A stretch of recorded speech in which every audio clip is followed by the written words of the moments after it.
Good evening, everyone. I'm Councillor Laura Binks, Mayor of Strathbogie Shire Council.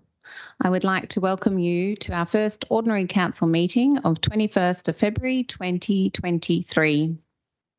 We acknowledge the traditional custodians of the places we live, work and play. We recognise and respect the enduring relationship they have with their lands and waters, and we pay respect to the elders past, present and future. Today we're meeting on the lands of the Taungurung people of the Eastern Kulin Nation, whose sovereignty here has never been ceded. We welcome people to our public gallery and also those joining us online through our live stream video via our website.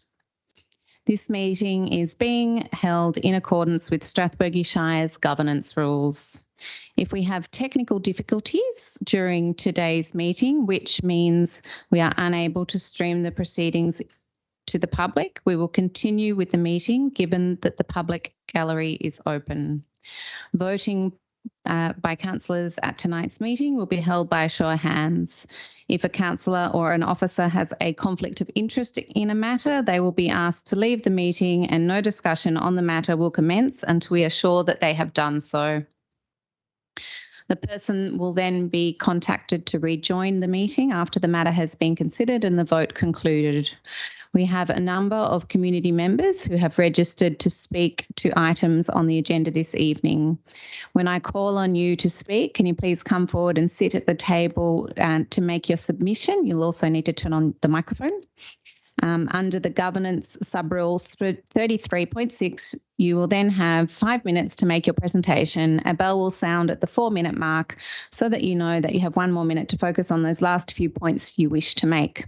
Councillors can ask you questions of clarification but cannot enter into any debate. For submitters joining us virtually, it would be appreciated if you could turn your camera and a microphone off until you are called upon to present. Under the governance sub-rule 53.1, speaking time for councillors is 5 minutes unless I grant an extension of time if requested. CEO Salomon, are there any apologies? Thank you. And through you, Mayor, yes, there is an apology from Councillor Sally Hayes-Burke for this evening's meeting. Thank you, CEO Salomon. Councillors, are there any disclosures of conflicts of interest to be made under Rule 94 of our Governance Rules and Division 2 of the Local Government Act 2020? Councillor Horrigan. Thank you, Mayor. I'd first like to declare an interest only in item number 9.3.1, which is the mid-year budget review. And that is because I am the caravan park lessee, but I'm not considered to have a conflict of interest in the mid-year review as it's not seeking any additional funds by council, but the figures are just being adjusted based on new income estimates. So that's an interest only. But further to that, I'd like to declare a conflict of interest in item 9.2.2, which is regarding the sponsorship of the tennis for Euroa. And that's because my company has a financial sponsorship in place with the tennis. Thank you. Thank you, Councillor Horrigan. Councillor Murray. Thank you, Mayor. I'd like to declare a general conflict with item 9.3.2, which deals with the CEO appointment of the independent committee member. Thank you, Councillor Murray. CEO Salomon. Thank you. And through you, Mayor, I'd like to declare a material conflict of interest in item 9.3.2 as it relates to the appointment of an independent member to the CEO's Employment and Remuneration Committee. Thank you. Thank you, CEO Salomon. Director Tingay. Thank you, Mayor Binks. I have a general conflict of interest in item 9.1.1. Thank you, Director Tingay. Is there any others? No, I have. I'd like to declare I have an interest in relation to item 9.4.2, which is in relation to the curbside tender contracts. As I studied with one of the tenderers for this contract in 2020, however, after seeking advice, I do not consider this to be a conflict of interest, given I have no personal friendship with the person involved. Okay, that being the conflicts covered off, councillors, the minutes from the ordinary council meeting held on the 12th of December 2023 require confirmation. Councillors, can I have a motion, please? Councillor Rayburn? I so move, Mayor. Thank you, Councillor Rayburn. Is there a seconder for the Councillor Murray? Thank you, Councillor Murray. Does any councillor want to speak to the motion? No. Can I see a show of hands? All those in favour, please. And against? And I declare that carried. Thank you, councillors. CEO Salomon, do we have any petitions to be tabled this evening? Through you, Mayor, there are no petitions to be tabled. Thank you. Thank you. Councillors, would anyone like to make a report to the meeting?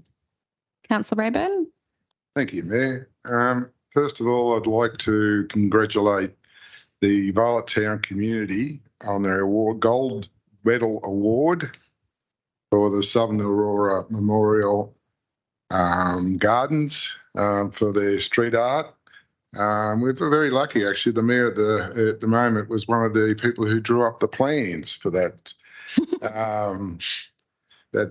garden. So it's a real good tribute to the community of Violet Town for their dedication and hard work in fundraising to do that. And it's if no one in the gallery has ever been up to Violet Town to have a look at the Southern Aurora Memorial, it's actually very, very moving. I would say it's quite extraordinary, actually. So they won the gold medal Australia-wide, so it was a very good tribute. I also went to the Australia Day day at Violet Town, and I would like to congratulate all the winners across the Shire, but especially the ones from Violet Town. Some were just blown away by the gratitude of the community and what was written up about them. It was just phenomenal, actually. I had a couple of them in tears, but that's okay. They was just so gratified, especially Jack Attack and Judy Wills. Yes, so just incredible. That'll do. I've been to a lot of other stuff, but I just thought I'd do those two welcomes. Thank you, Councillor Rayburn. Would any other councillor like to? Yes, Councillor Murray. Thank you, Mayor. I'd like to start by reiterating Councillor Rayburn's congratulations to some of our Australia Day recipients. I attended the Avenel, Longwood and Euroa Australia Day services, and they're all well attended, particularly the Avenel ceremony and the Longwood one, which was run in the evening. And I believe the Longwood on the Longwood Australia Day, they raised quite a considerable amount of money for the Royal Children's Hospital. So they're to be congratulated on all of that. I'd also like to tell the council I attended a leadership legacy conference on the 10th of February, which looked at some leadership issues for councillors, and which I found very rewarding. It looked at things like ethical leadership, how to cope with the new media, with Raphael Epstein talking about that one, which was very entertaining. It talked about increasing integrity, accountability in governments and deliberative democracy. And as well as that, there was plenty of opportunities, I think, for networking at that particular conference, which was terrific. Also like to say I attended the local emergency action plan meeting at Avenel on the 19th of February. That was really well attended with about 50 plus locals going to that one.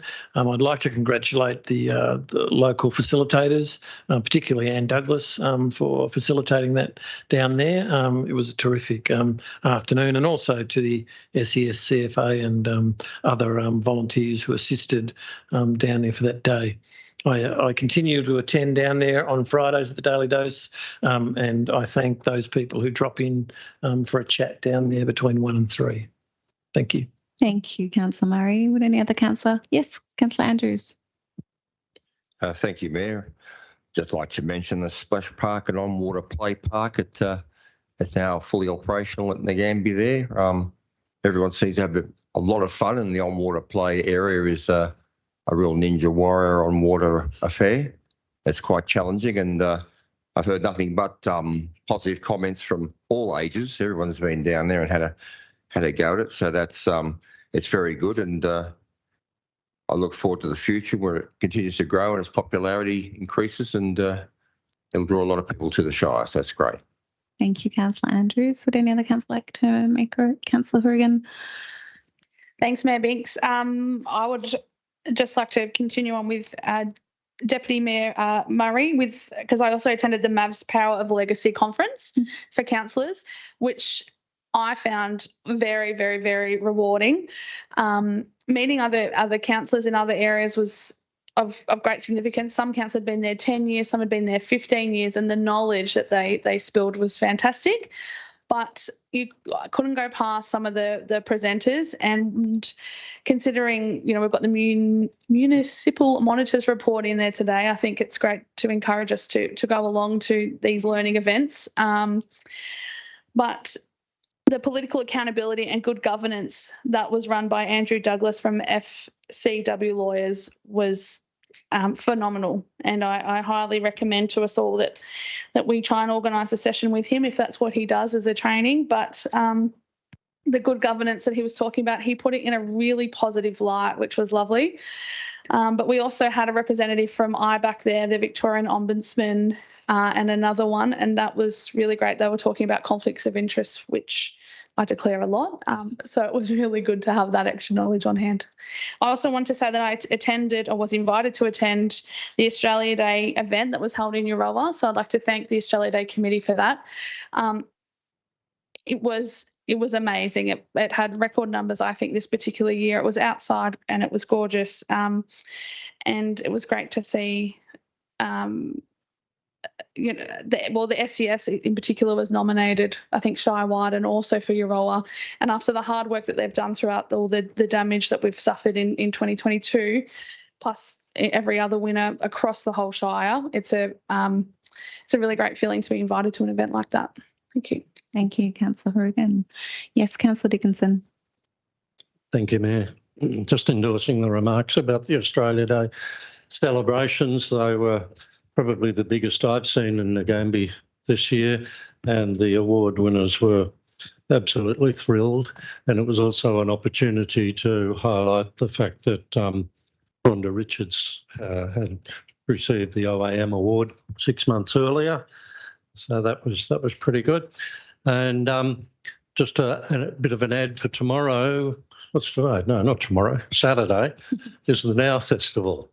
And it's an annual festival that's been held for about 15 or 16 years now, and it's on again on Saturday. So looking forward to that. Should be good. Thank you, Councillor Dickinson. So, councillors, and public, there are 3 projects that I'd wish to highlight this evening: the Community Panel, Pitch My Project 2324, and International Women's Day 2023. This Friday, the 24th of February, applications are closing for members of the community to join the Community Panel. A community panel, or a standing panel, is a group of people who are brought together to collaborate with council on many issues over a long period of time. Participants include a broad cross-section of people from throughout the community with different interests. The panel allows council to create a representative group of our community when deliberate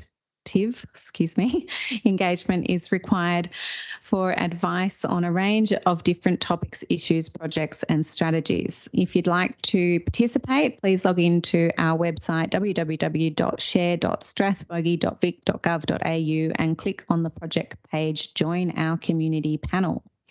Secondly, I encourage community groups to apply for funding to make their community project come true through Council's annual Pitch My Project initiative. We want our community to be involved in every step of the development of our 2023 to 2024 budget.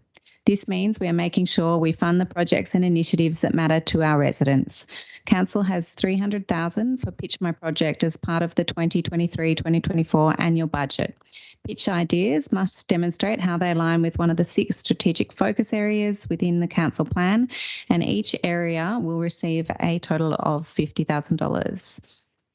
Since Council launched the Pitch My Project initiative, it is proud to have funded more than 20 incredible ideas from our community. Again, log on to our website, www.share.strathbogie.vic.gov.au, and click on the tile that says Pitch My Project 2023-2024 for further guidelines and to make your project submission. Finally, next month, Strathbogie Shire Council. Next month, Strathbogie Shire Council will be hosting an International Women's Day morning tea at the spectacular Falls Estate in Longwood East on the 8th of March at 10 a.m, where attendees can hear from the guest speaker, Lauren Woodman and Marcel Stuve, and I'll be having a chat as well as emceeing the event, followed by a garden tour. And if you haven't gotten to the Falls Estate in Longwood, I really recommend it. It's an absolutely stunning garden in our Shire. We invite all members of the community to attend this free event and there's also an opportunity to book bus transport from Ngambie or Euroa for a cost of $5 per person for a return bus trip. You can log onto our website and there'll be a link, just our normal website, www.strathbogie.vic.gov.au, and you'll find a link for this event, and hope to see lots of you there on 8th of March. CEO Salomon, are there any questions from the public this evening? Thank you, Mayor. Yes, there are a number of questions from the public. The first is from John Beresford from Tabilk, who is not present in our gallery this evening, and so I will read his question and provide the answers. He asks, can the CEO please provide an update on the progress of works and the estimated completion date for the Ngambie Boardwalk extension? And secondly, does the CEO anticipate any alterations to the boardwalk design from the plans that were previously made available to the public through Council's website? So thank you for your questions, John. And in response, the scheduled completion date for the construction is currently the 31st of March 2023. This may change, however, due to any further inclement weather and the number of rowing regattas scheduled to take place on the lake. Works on this structure will continue during rowing events with the exception of any piling works. In relation to your second question, there are no changes to the plan for the approved design for the boardwalk as previously made available to the public via our website. There is, however, a potential change to the material used for the onshore walkway where Council is unable to access private property, but we are still working through this issue and we will communicate once we have a solution. The second set of questions were raised by Helen Gwillim from Avenol Active, and I don't believe Helen is in the gallery either. So she asks, will Council apply the design guidelines, rural interface, future residential precincts, Avenel Neighbourhood Character Study 2009 to all developments in the Sale Yard subdivision? She also asks, will Council now implement development overlays on rural interface future residential precincts in Avenel to limit lot numbers and size to protect neighbourhood character?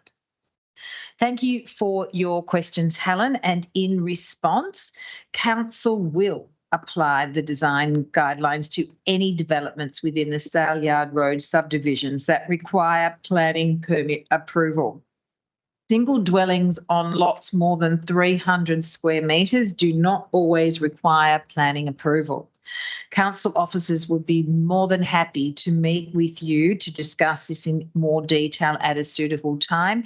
And Helen, if you would like to take up this offer, please reach out to our planning department.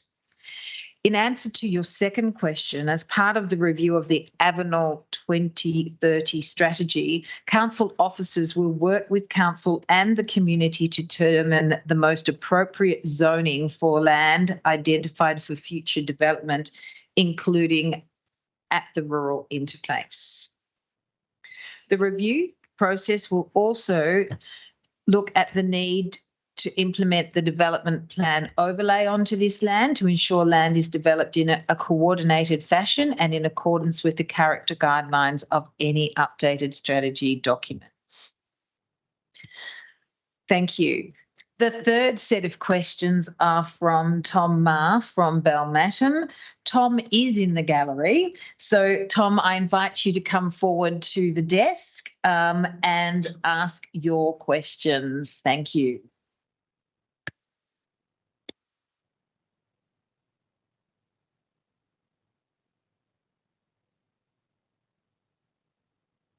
Press on the red light.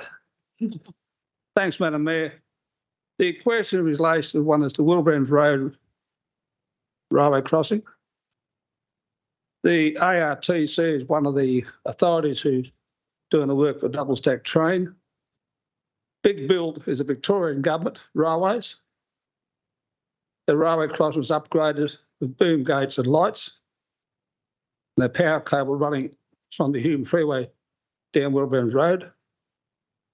The upgrade consisted of the crossing and the approaches. But clearly, there's an area of railway requirements of road. There's an area of the other state authorities. And what has happened, they've done the work. And in doing the work, they've closed off 3 open, unformed roads.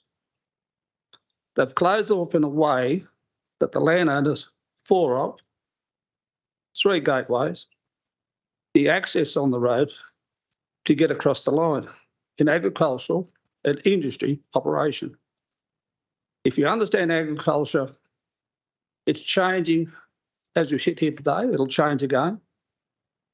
And industry changes as well, the type of movements of goods and produce.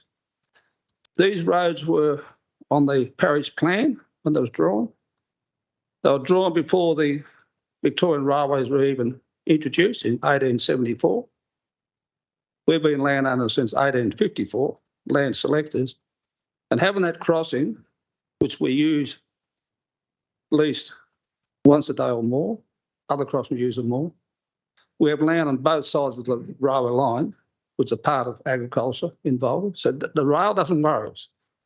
Trains don't worry us. What worries is the crossing to get across the line. So the works that's done on that is the problem. But I don't see anything on any Shire agenda or anything, or any commitments of what the responsibilities of the railway people, we'll call them people, 2 groups together, or the authority being local government.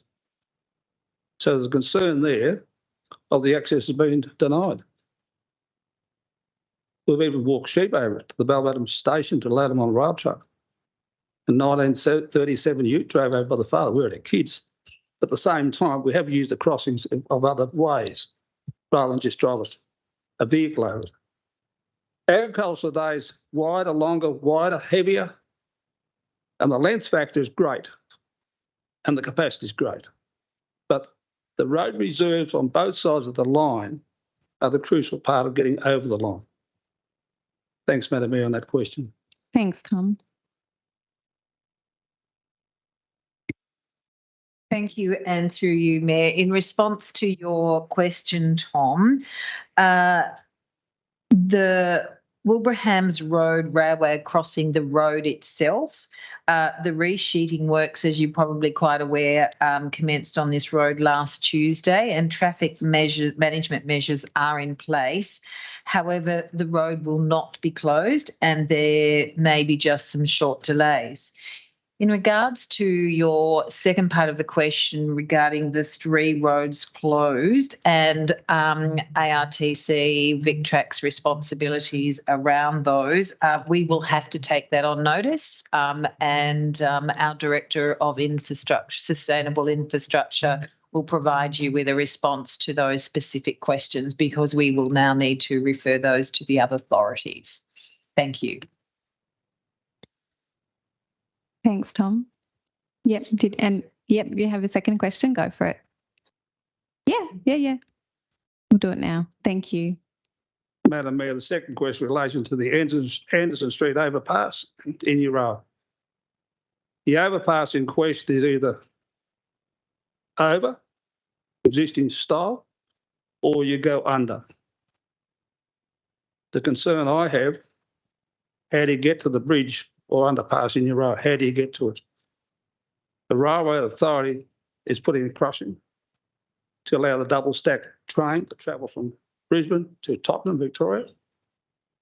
To cross the line is a crucial part. You've got to remember the crossing bridge, which is there now, the morning of the accidents, we're on a school bus with Underwood's bus service at St John's.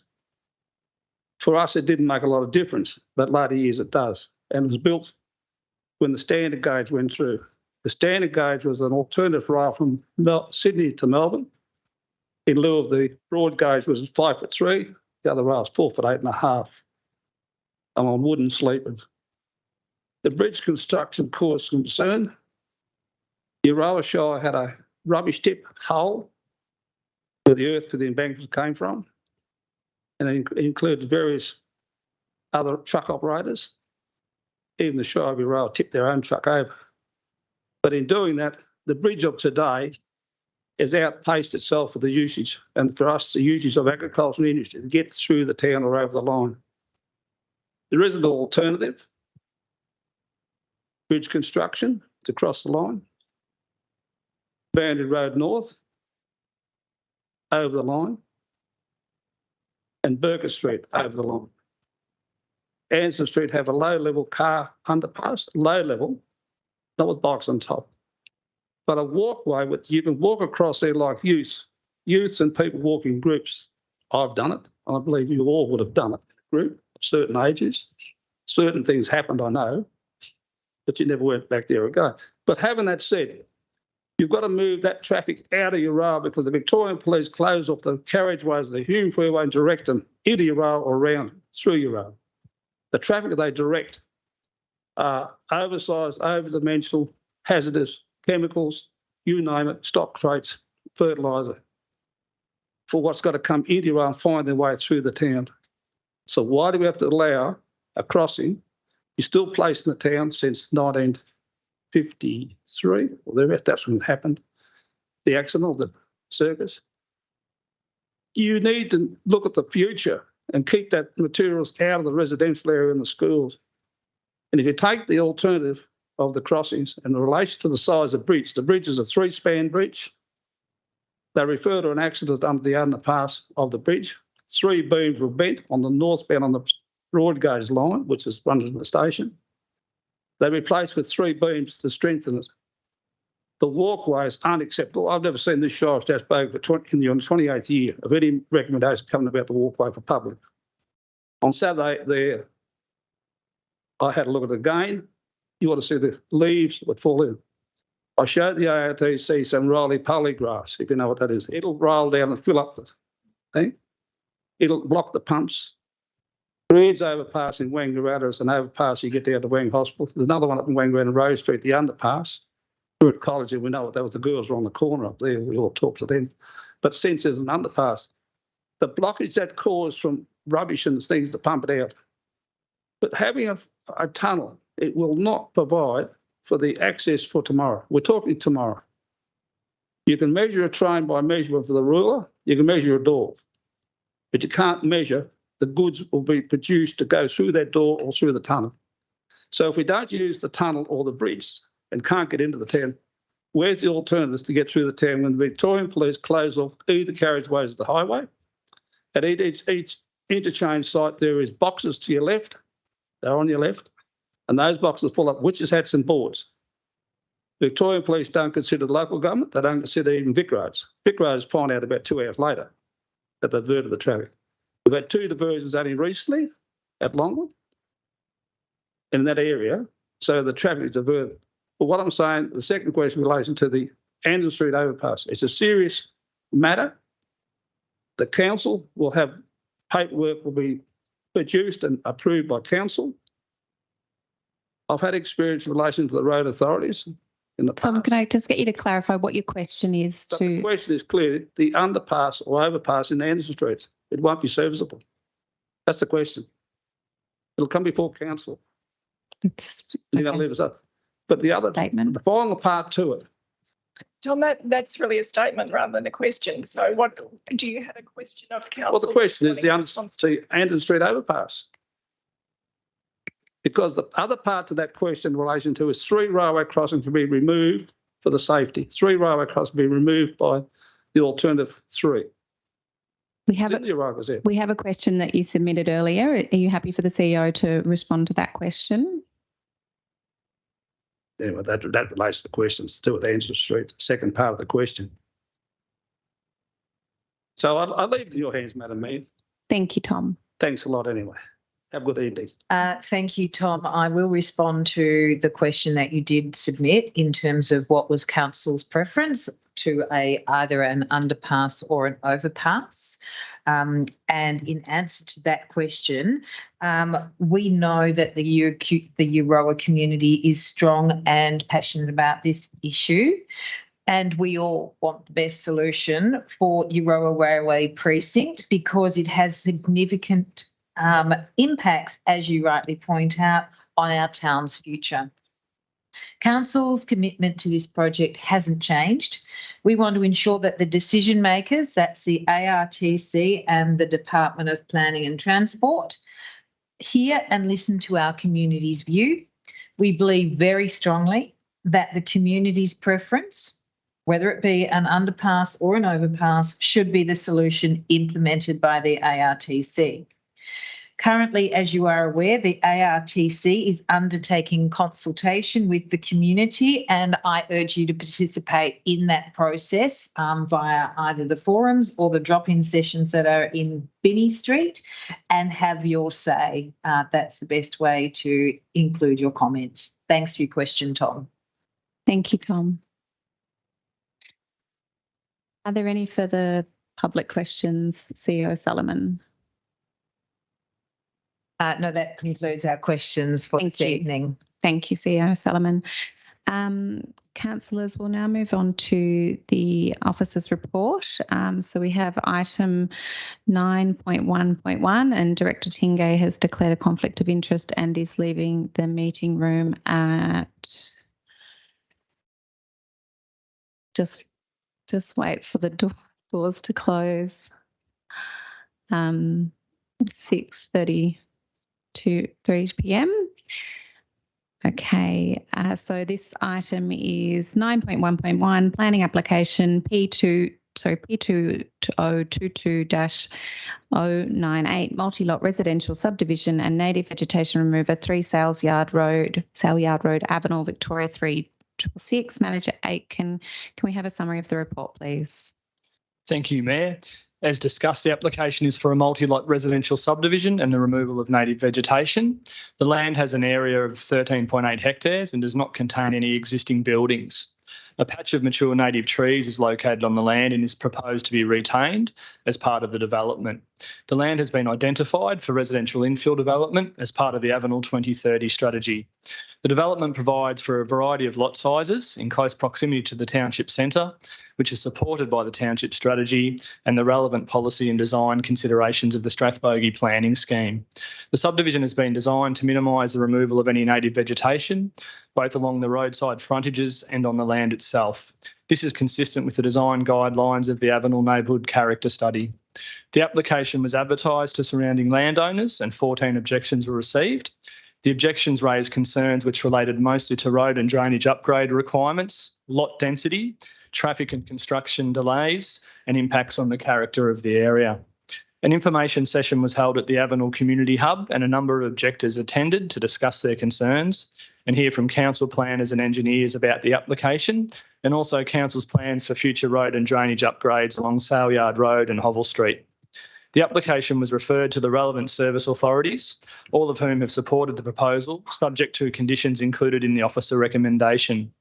The application has been assessed by officers and it's recommended that council resolve to issue a notice of decision to grant a permit. The recommendation is on page 2 for council's consideration. Thank you, Manager Aitken. Councillors, are there any questions of clarification for the officer? Yes, Councillor Murray.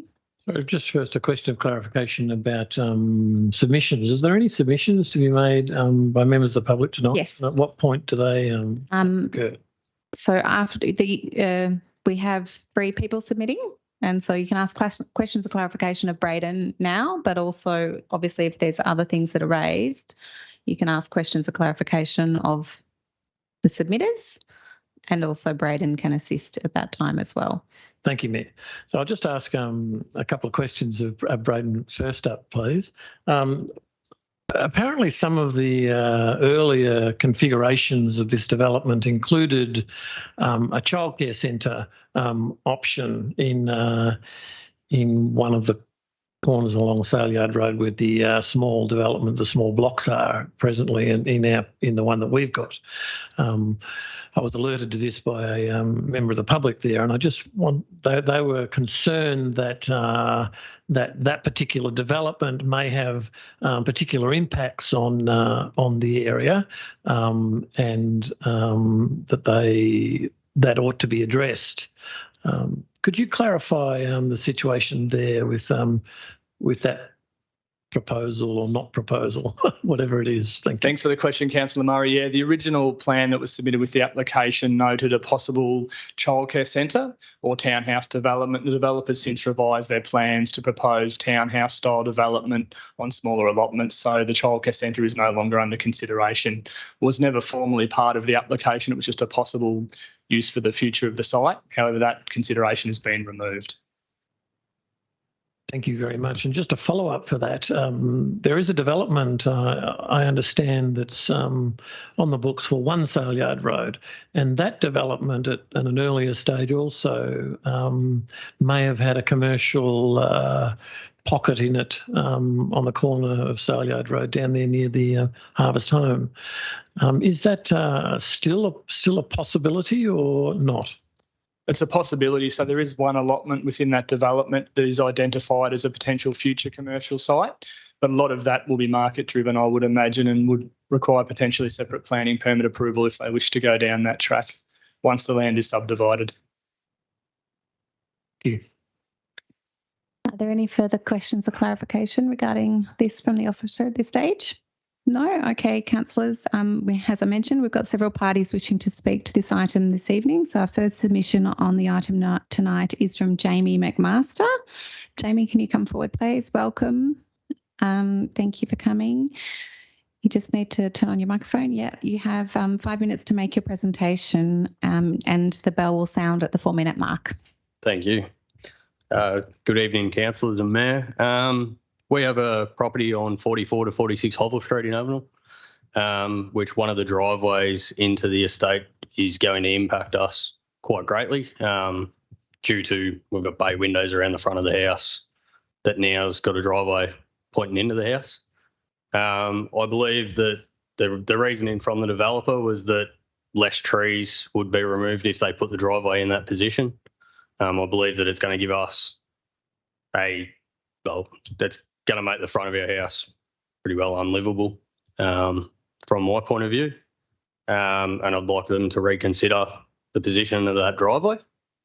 Some other issues. So, yeah, the driveway, if it could move south along the street, at least then whoever builds on the vacant blocks to the south of us has the choice to build their house with the driveway as such, where we never got that choice. No one said, we're going to put a driveway. I understand there could have been a development at some stage, but I would think that they would approach us and come up with a reasonable answer. Also, the tree that's going to be removed from that position is it's an eco stump, as they call them, I suppose, and it's frequented every day by native birds and stuff. So I believe that tree should be retained. And if there's another option, we could go with that. On the stormwater side of things, during the recent flood event, and even when we only get an inch or so of rain, Hovell Street, Farrer Place, Saleyard Road, all the roads around us become undrivable. And during the recent flood event, especially Hovell Street. So a retention dam, from what I've seen during the flood event, being a CFA volunteer, all the retention dams in Avenel caused us issues. So roads went under because of the retention dams that are already there. And when people approach council and the water authority about these retention dams, it's well, they met the criteria then, but who's to say that that house isn't going to be 100, 200 square metres, whatever the house is going to be across 100 lots? How do we decide how big the retention dam is before we know what the house lots are going to be? Like you could have, one house could have 3,000 megalitres come off it during a flood event and the next one's got 5,000. Like I don't know how you can come up with a number of how big the dam's supposed to be prior to knowing what the dwellings are going to be, unless the water's somehow kept on the blocks, which I don't believe with small blocks of 600 square metres plus there's the room by the time people put a large house and then water tanks and stuff like that to thingo. The other thing's more parks and playgrounds. Like it's a large area, large subdivision. I believe that it should have, there's going to be 100 houses, say 2 kids per house at a sort of thing. Avenel doesn't have the playgrounds to support that, and even that small space. I've got 2 young kids myself, and I don't believe what we've got in Avenel is enough to support us now, let alone into the future. The sealing of the roads, which we've spoken to now. So in the original plans, the Shire was to put that bill pretty much in the way that it was written.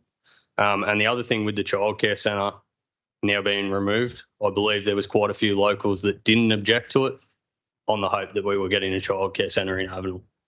So I believe now it should go back out with the new plans, back out to thingo, because there will be more objections from the community, because there is now no option of a childcare centre, where I know of a lot of local families with young kids that aren't immediately impacted by the roads and stuff like that, that didn't put anything forward because they believed we were going to get a childcare centre out of it. So yeah, I believe that. And just the 2 entrances and exits, I don't believe that's enough in the event of an emergency. It's, yeah. And yeah, the retention dam, if it's to have a pump station, I suppose, well then when the power goes out, how's it thingoed? Like how does it drain the system then? And yeah, how do you come up with a figure of how much water is going to come off 100 house lots? I'm just not sure. But yeah, I believe it should go back out to the community now that we're not getting a commuter centre out of it. And for the like the fit for the area as well. So we bought in that area because of the size of the blocks. And I don't believe that now we're going to lose that as such. The only other thing, when they did the original plans, it was stated in there that all the lots that are bordered, I suppose it was bordered existing lots, would be the larger lots of the block, where that doesn't appear to be the case. Now you have 700 square metre blocks along our boundary on Hovell Street, and also Saleyard Road has some of the smallest blocks, or all of the smallest blocks in the subdivision. So yeah, that's my 2 bobs, I suppose. Thank you, Jamie, for your presentation, councillors. Are there any questions or clarification for Jamie? Yes, Councillor Horrigan. Thanks, Jamie. Your home's on Hovell Street, you said, and your drive, so your window will face the road. Is that like the new road that's created, not a house block? The new road that's created, okay. And so I heard all your concerns, but for this particular concern, if the development were to change so that you were facing, I suppose, the landscaped area, the bay window, that would be better for you. So if we're not having cars, because they're going to come to the end of the road, which it sort of lines up between our house and our shed at the minute. If you've got cars coming down and then they're turning to the right predominantly, them lights are then going to wave across our house at all hours of the night. When we built 5 years ago, if I knew this was it could have happened, I wouldn't have built the house I've built. We sort of rewrapped our house around to match the court and stuff like that. Like, yeah, I wouldn't have built the house I've got now. And I believe it's going to devalue our place quite considerably. Yeah. Any further questions, clarification? Yes. That's good. Just a question of clarification, Braden, about the design that was presented to the community in terms of the public meeting and in the documentation that was submitted to them. Did that design clearly show did it show a childcare centre there, or the option for a childcare centre, or did it in fact have the small what do we call it, the small allotments there? Yeah, so it indicated either a townhouse development or potential childcare centre, but there was never a formal application for a childcare centre as such. I guess they were leaving options open potentially if there was a need for a childcare centre into the future, but there was no formal application for a childcare centre. So that was the plan that originally went out on public notice. That was since revised just to include the townhouse or smaller allotments, and that was the plan that was discussed when they had the informal drop-in session in Avenel. I think it was back on the 9th of February. So. Thank you. Do you have another question, clarification? Yes, Christy? Thank you. This one's for Manager Aiken. Yes. Just to follow up on that. So the original design that went out, I think I've seen that one, and it's got a little line and it says childcare. That's the one that was shown. That was the one that was delivered and shown to people around them. And then this is the plan that's been uploaded. Okay, and was this plan here shown prior to the agenda being released this Friday? So I just might need clarification on that. Was the plan shown to, yeah, so the plan wasn't re-advertised. So the original plan that went out showed potential childcare or townhouse development. However, there was no formal application for a childcare centre, so we don't believe there was a need to re-advertise, as it didn't guarantee there was going to be a childcare centre there. It said it was a possible future use. So, yep. Thank you. Yes. Can I just pursue that just a little bit more? The pink area, which on our map shows smaller blocks of 320 squares, which are the townhouses one. Did the earlier version have a rectangular square in that space, coloured yellow, which indicated a childcare centre or not, or the possibility of a childcare centre? It was a square, purple square that indicated the possibility, yeah, townhouse or childcare centre development. So, yeah, thank you. Councillor, yeah, I think that was just answered for clarification. Just to remind you, we're just seeking clarification and we can't enter into debate at the moment. Okay, thank you. If there's no further questions for this submitter, thank you, Jamie, for your presentation. You can take your seat. So our next speaker is James Richardson. James, welcome. Can you please come forward?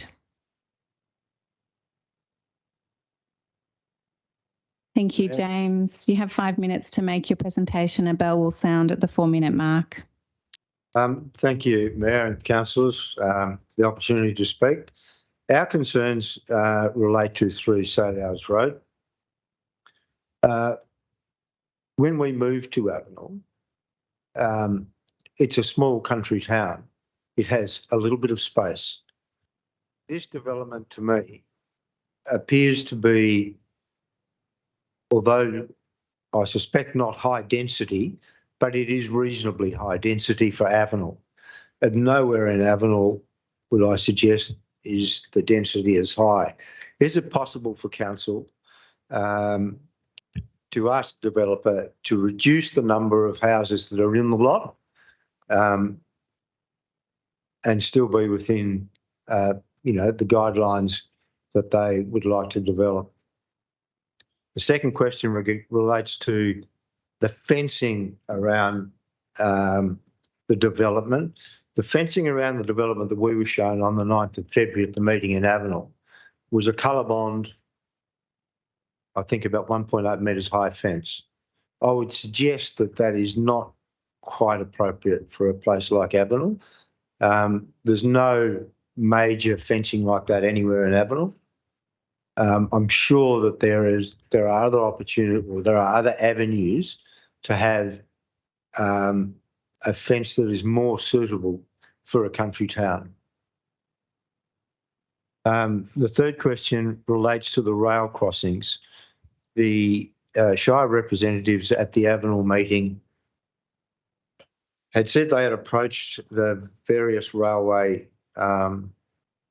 authorities, but it would appear that the rail authorities have kicked the ball back to the Shire or to the developer. Given that we were told there is a walkway from the development out onto Ewings Road, we live right beside the railway line on Ewings Road. There is not a lot of foot traffic at the moment, but given that if you put 100 houses in there, my suspicion is, particularly in location to the tennis courts and the swimming pool, there will be quite a lot of foot traffic utilising those facilities that are provided in the town. I would suggest that the council look at really trying to push either the developer or the two rail authorities to provide a safe crossing. Otherwise, there will be an accident. The fourth question I have is regarding noise and dust suppression. It will be noisy and it will be dusty. I would urge the council to ensure the developer obviously is as quiet as possible. I understand that's not, there are going to be machines, graders, trucks moving around, but the dust, that there are adequate water trucks and the dust is suppressed to the best of their ability. A clear picture of drainage is another major issue. I think we were given a formula that you work on regarding the amount of water that may be collected. If they choose to pump it from a retention dam in the corner near Hovell and Salyards Road, there will be faulty breakdowns of pumps. I believe that it should be a gravity-fed large pipe drain going to Hughes Creek, so that no matter how much rain falls, it has every opportunity of gravity feeding. You will get silting in the dam by water sitting there, which I think once the development is finished will probably fall back to the Shire to actually clean out and maintain. My last question will be regarding the roads, Hovell Street and Salyards Road. I understand they are to be upgraded, but will they be sealed before work commences in order to minimise dust and make the safe travel of the various trucks and contractors that will be moving in and out of the development? Thank you, James. Just to clarify, we can't actually answer questions as such in this forum. It's an opportunity for you to present to us and us to consider your concerns and for us to take those into consideration in making our decision. I'll ask councillors if there's any questions of clarification to yourself or to Manager Aitken. Councillor Murray. Thanks, Manager Aitken. Can I ask you to just elaborate a little bit on the drainage to Hughes Creek along Ewings Road there? Sorry, not Ewings Road. What is it, Hovell? Thanks, Councillor Murray. I will clarify this, though, by saying I'm a town planner, not an engineer, but I do have a good understanding of council's plans in terms of drainage in that area. So the hope is that there will be drainage upgrades along Hovell Street and Salyard Road that will ultimately feed back into the Hughes Creek by the Ewings Road Reserve. That design is currently underway and council's asset engineers are working with the contractor in regards to that. The hope is that pending whether or not a permit's received tonight, this land will provide a holding basin that allows some other developments to potentially proceed to, and that drainage and road upgrade works may be able to be constructed as part of those developments. So that's the aim that we're trying to implement, but a lot depends on obviously whether or not a permit is granted. Thank you, Manager Aitken. Are there any further questions or clarification? Yes, please. Can I ask about the crossing at Ewings Road, then the railway crossing that was raised as an issue? Is there what action might be undertaken by by us to facilitate the safe movement of people from along Ewings Road there from this development. So ultimately, that's outside the scope of this application. There's been a traffic impact assessment done, and that's had a look, and we've also referred the application to VicTrack, who didn't have any requirements for the upgrade of that rail crossover. If the application proceeds and the land is developed along Ewings Road for the area of land that fronts the site, it's likely there'll be a pedestrian path along there, but there wouldn't be a requirement of the developer to continue that all the way up to Ewings Road and the rail intersection. That would ultimately be a matter for council into the future. But what this application does provide is an opportunity to improve that pedestrian connectivity, particularly through the site and back up along Saleyard Road or through the land at 1 Saleyard Road as well, to have that connection. Thank you, Manager Aitken. Are there any further questions or clarification from councillors? Sorry, just one other. Yes, landscaping along, there is some option for landscaping to address some of the concerns about the fencing along Hovell Street. So following on from the session on the 9th of February, we've had some discussions with the developer in terms of fencing and landscaping, and we will be working with them as part of the landscape plans that come in to address the concerns. Similarly, with regards to the access onto Hovell Street, the opportunities to shift that further south and what that looks like, and they're happy to work and try and achieve that. Like it was mentioned, that may require removal of some additional vegetation, but given that there's 22 trees that are identified as impacted but not all for removal, depending on the final design, there might be ways to adjust that so that there's no additional removal. So that's certainly something we'll be working with the developer if a permit's granted. So. Thank you for that clarification, Manager Aitken. Thank you, James. You may return to your seat. Thank you. Our last submitter on this matter this evening is Peter Russ, who's joining us virtually. Welcome, Peter, if you'd like to turn on your video and your microphone. I've got my mic on. Am I there? Yeah, we can see. We're looking up under your cap. You might want to turn your gear. That's a much better view. Thank you. Welcome. You have 5 minutes to make your presentation. A bell will sound at the 4-minute mark. Good, thank you. Evening to all, and to the Mayor and councillors, and thanks for the opportunity to speak. I'd just like to say, we moved into Avenel because of the character of Avenel, and I'm certainly not opposed to development, but I am opposed to overdevelopment, and I think this development speaks of overdevelopment itself. I'll just touch on a few points. I don't believe that townhouses, 2-storey townhouses, if that's what they were listed as, suit this part of Avenel. They're possibly better in the main street of Avenel. But that's one point. One other issue is the rail crossing, because the rail crossing only allows for one vehicle at a time to cross the crossing safely. So it can't pass 2 vehicles safely, and certainly can't pass a vehicle with pedestrians. That's another point. The other issue is wastewater being runoff from the stormwater.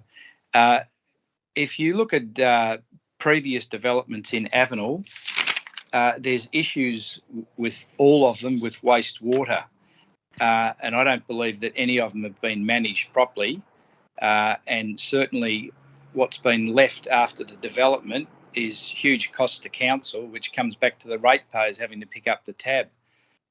With continual maintenance, the way they've been set up. I start with Farrer Place. Farrer Place has got three blocks currently that take water off the road onto people's private property. Now, I don't believe that should be the way a development's set up, but that one's gone through, which I've been told by Eric at the depot that if this development goes ahead, that Farrer Place will be connected to that and will resolve their issues, but I still can't see how that'll happen. But anyway, that's one that's in the the pipeline.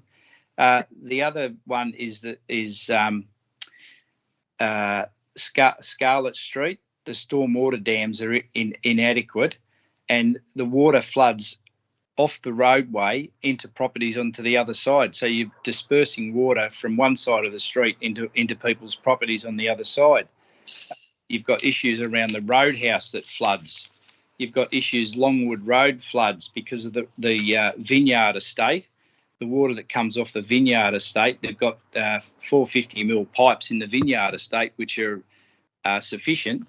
But then you drop down to a 250 pipe that they've all got to battle. The water's got to battle to get through, to get under the road, and all you get is the road flooding. And we're always continually told, do not drive through flooded water. The golf course estate, the water there, storm water flows into dams on a farm. The second stage of that, I believe, hasn't gone ahead because there's insufficient storage area in those dams, and they need to build more dams on that farm. Bank Street, you need waders if you come out of the Bank Street pizza place if it's been raining, and the same in Queen Street. The drainage is an issue, and if you're going to put retention areas in, the problem is they silt up, which the vineyard estate does. It is already silted up. Now, that's after the developer's gone, and this has happened from stage 1, not from stage 2, because they haven't even started building in stage 2.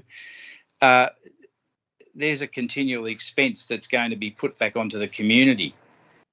So I think the drainage, if there's a retention area built, it needs to be of a maximum size and have a gravity feed pipe that runs down to the creek, because if it's a pump system, you're going to end up, which is not uncommon, when we have heavy rain, we lose the power.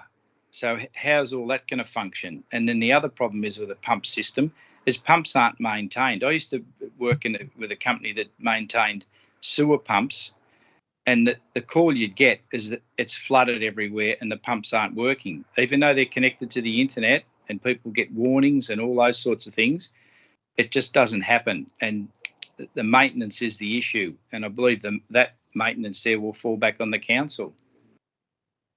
One of the other issues is water pressure in Avenel, which is a big issue. I'm in the local CFA. There was a fire off Bank Street a couple of years ago, and there was insufficient water in the ground bore, which is the hydrant where we get water from in the case of a fire, to get water to fill the truck. The truck had to return back to the station to get water. Now, if we're going to increase the number of houses, we're going to decrease the flow of water, which is what Golden Valley Water speak about, flow, not pressure. We're going to be in a worse scenario. And after that's the 4-minute mark, in case you didn't hear it. No, I didn't. After having discussions with them, they can't boost the main, which is a common thing that happens in a lot of places, because the whole system's all gravity feed. So I don't know what the outcome is there or how to overcome that problem, but I think it needs to be addressed anyway.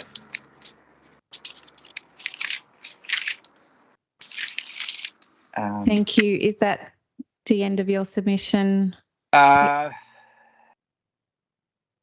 only other thing that I'd just like to say on the drainage, in the application on page 21, it finishes off with drainage and infrastructure is required to ensure efficient and effective stormwater management to this locality, whereas I don't believe a pump system, if they're going to use a pump system, will be able to deliver that.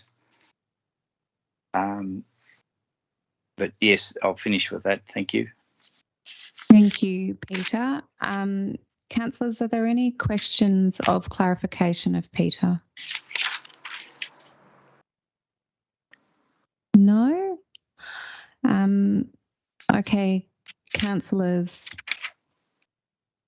can I have, if there's no further questions of clarification, Can I ask a further question of clarification then, if that's the end of the submission? That is the end of our submitters. Yes, it is. Peter, I'll ask that you please turn off your camera and microphone now. Thank you. Thank you for joining us. Councillor Murray, did you have a question or clarification of Manager Aitken? Thank you, through you, Mayor. Can I just ask a question of clarification about this pump situation? We've heard it a few times from people. Could you explain to us how that might, whether that's an issue for us along Ewings Road there getting to Hughes Creek, or whether we're going to go with a sort of a gravity fed system? It's not necessarily, and again, I'll clarify, I'm not an engineer, but I have enough of an understanding of what's being looked at. It's not necessarily an issue, but you need to determine whether it's going to be via gravity, which potentially means that you've got to go obviously underground, and that depth can vary, versus pump stations which formally pump it. It needs to be weighed up. A lot of valid points raised there, and I know it's, they're all the things that need to be considered as part of the drainage design in terms of council taking over that asset, the need to maintain it and making sure it's effective. So, yep, certainly being considered as part of council's overall drainage design, but as well as the drainage design for this development. Any further questions of clarification? No. Okay, councillors, can I have a motion, please? And can you state what your motion is? Through you, Mayor, can I please ask for an adjournment for 10 minutes just to review the information that's been given and the answers to the questions? Certainly, Councillor Hurricane, but I need a motion to adjourn and a seconder. So I'd like to the motion is to adjourn this matter for 10 minutes, which means we would return at 7:16 p.m. To further vote on it. Further vote on the recommendation. To return to vote on the recommendation, yes. Thank you. Yeah, yes, certainly, Councillor Hurricane. And seconded, Councillor Murray. Okay. Did any councillor wish to... Sorry, is there any objection? No. Did you wish to speak to the... No, you don't need to do that, do I? Sorry, I'm getting muddled. I do need to put it to the vote though. So councillors, can I see a show of hands for all those in favour of adjourning for 10 minutes to consider the information we've received in the presentations prior to making a decision on this item, please? All those in favour, please show your hands. Okay, against, I declare that carried. That being the case, we will adjourn the meeting for 10 minutes. We will exit and we won't take any devices with us. And we will go next door for 10 minutes and then we will return. So I will leave it to officers to collect us at the end of 10 minutes. Thank you.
Thank you, everyone. Do I need to have a procedural motion to start the meeting again? How does it work?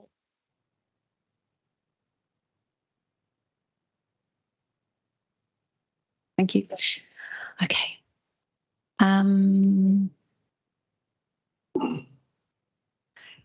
Thank you. Haven't got Councillor Dickinson. Thank you, everyone. It's Councillor Laura Binks just returning from our adjournment. Councillors, were there any, just to close off, with any final questions of clarification for the officer regarding this matter? Councillor Rayburn. Thank you, Mayor, and through you, Mayor. Braden, can I just clarify, can we put another condition in there that the council officers work with the developer on re-looking at the road network within the development? The road network within the development. To achieve the objections which have been stated here tonight. Oh, in regards to the location of Hovell Street? Yeah, lights going in. Yes, it can be done. It could be move the recommendation with amendments to condition to investigate the ability to move the access to the subdivision from Hovell Street further south. Yes, thank you. Thank you, Manager Aitken. Councillors, can I have a motion, please, and can you state what your motion is? Councillor Rayburn. Thank you, Mayor. I'd like to remove the recommendation as printed on page 2 with the variance that we have amendment to, I don't remember what condition it is. Street, here it is, street alarm, engineering street, trying to remember which condition it is. Road, no, it's not road upgrades. Well, it's mainly to deal with the a road access coming off the development into Hovell Street to move southwards, so it doesn't inconvenience other property owners within Hovell Street. So can I clarify the... Oh, sorry, Braden. Yes, sorry, Manager Aitken. Through you, Mayor, that would be an amendment to condition 13, road upgrades, to include that requirement. Thank you, Manager Aitken. An amendment to condition 13. And just to clarify, Councillor Rayburn, your amendment is that that council officers work with the developer and to achieve... To see if we can... to investigate? Investigate okay. The road access onto Hovell Street from the development be moved southward. Okay, well, to investigate the opportunities. Okay. Thank you, Councillor Rayburn. So we have a motion with an amendment before us, councillors. Is there a seconder to the motion? Councillor Hourigan. Is there any objection to the motion? No. Councillor Rayburn, would you like to speak to the motion? Thank you, Mayor. This is going to be one of the... Well, to be honest, Avenel is on the verge of going berserk in development. It's just north of Seymour. So it's just over that 45 minutes from the outskirts of Melbourne. And people are now looking to come out into the rural sector. But we as a council also have to look at what's best for our community, in the fact that we can't just look at, I understand what the people have stated here tonight, look at that we're trying to retain the environment and the, how do you say, the community atmosphere within the township. We also got to look after, with the land prices going unbelievably up, housing prices are going unbelievably up, that we have to look after all parts of our community. Some young parents, young people trying to get a house, so therefore they buy a small block and then they upgrade and they upgrade and upgrade. And then you get the older community who have had the big blocks and now want to step back down and go down from the 1,200 or the 2,000 down to 600, down to 300. and then going off into their nursing homes. So I think this development will cover all those aspects, and I think it'll be a great thing to happen to our Shire and to Avenel. Thank you, Councillor Rayburn. Councillor Hourigan, would you like to speak to the motion? Can I reserve my right? Sure, you can. Thank you. Yeah. Would any councillor like to speak against the motion? Would any other councillor like to speak to the motion? Councillor Murray. Thank you, Mayor. Look, it's a difficult thing to grow a community appropriately and sensitively, and I think Avenel, does need to grow, and I think most people in Avenel are not objecting to growth in the town. It's a question of whether that growth can be achieved sensitively and appropriately there in the community, keeping in mind the character of the place and the way the lifestyle of the people there. This is the change, and we've got some developments in Avenel, but they're not exactly like this. This is a sort of a new style of development, but I think there are some exciting elements to it. It will bring lots of new people. It will generate lots of business. It will generate lots of movement. I think there's an exciting future for the community there. There are lots of challenges, that's certainly true, in terms of infrastructure, and we've heard some of those talk about tonight. There are certainly challenges, but I believe that this Shire is up to the challenge to assist the community to meet those challenges. And together with the community in terms of our development of the Avenel 2030, which is coming up, and our examination of what the future might look for Avenel, I think we can achieve some growth down there, which is sensitive and appropriate. And I think this development, in the end, I think if it goes ahead, will be sensitive and appropriate for that community on balance. Thank you, Councillor Murray. Any other councillor like to speak to the motion? No. Councillor Hourigan, would you like to speak to the motion? Thank you, and through you, Mayor. Thanks to Councillor Rayburn for adding the amendment. I take all the objectors' concerns on board, and I take them very seriously, and that's why I adjourned the meeting. So thank you for that.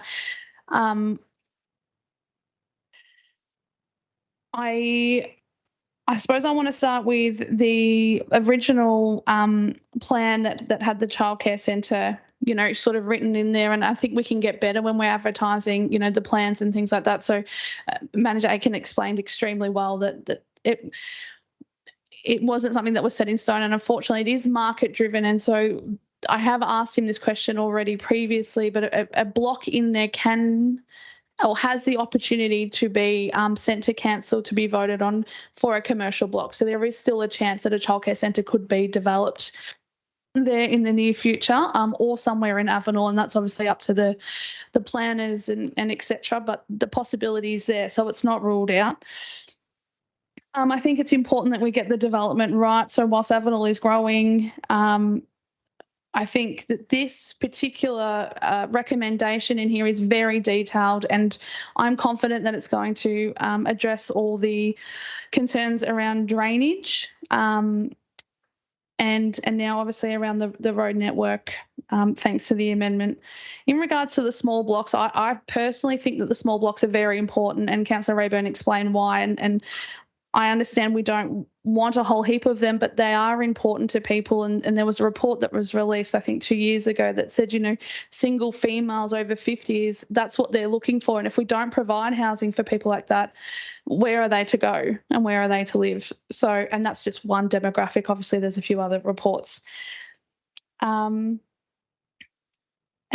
yeah, just that we're, the livability, from one of the objections, sort of really hit home, and it's got to, I don't want any plan to affect the livability of anyone. So I'm hoping that this will clarify that. Thank you. Thank you, Councillor Hourigan.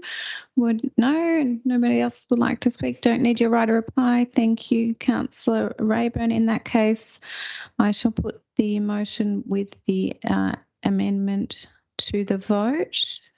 Councillors, can I see show of hands for all those in favour, please? And against? And declare that carried. Thank you, councillors. Thank you, presenters, for coming in to present tonight. You're more than welcome to stay for the rest of the meeting. However, also understand if you would like to go, you're very welcome to leave. Thank you. Councillors, we now move to page 9.1.2, Strathbogie Planning Scheme Review 2022. Oh, sorry, hang on a second. We need to get Director Tingay back before we move on. That was a long time.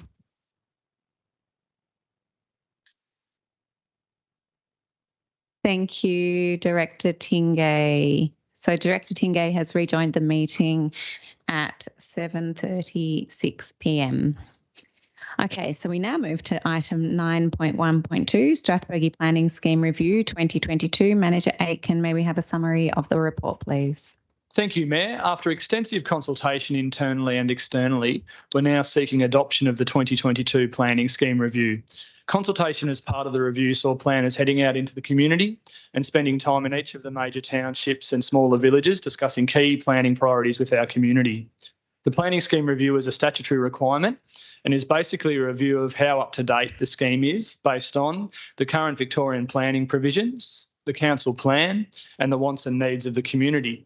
The review identified 5 key themes that the community want to see considered as part of any future strategic planning work, those being neighbourhood character, sustainable development, connectivity, high quality commercial, residential and industrial developments and the protection of native vegetation and the environment. Adopting the review will confirm the future strategic work program, which will address these key themes through undertaking such key work as a municipal planning strategy update, a settlement strategy, an open space policy update, completing the township strategy updates, and completing the rural land use and rural living strategy reviews. The review also provides for an audit on performance of all council statutory planning functions.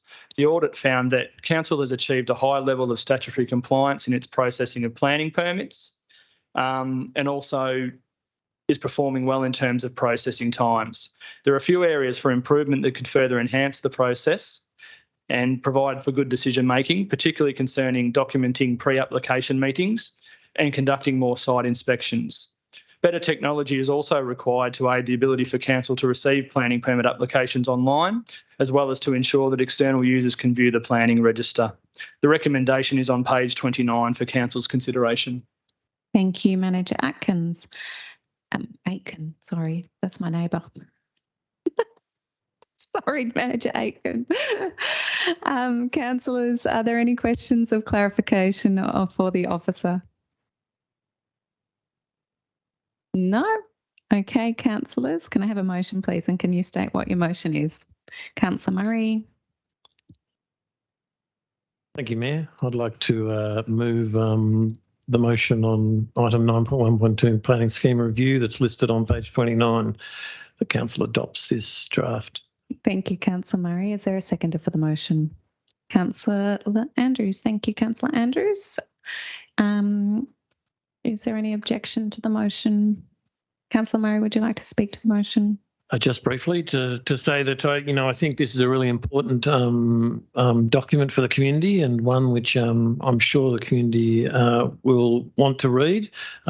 It talks about lots of things that Manager Aitken has spoken about our character, maintaining a character in our communities and development and our infrastructure and the importance of this document, I think, is obvious from tonight's meeting, where so many of our community are concerned about the future development of in our Shire.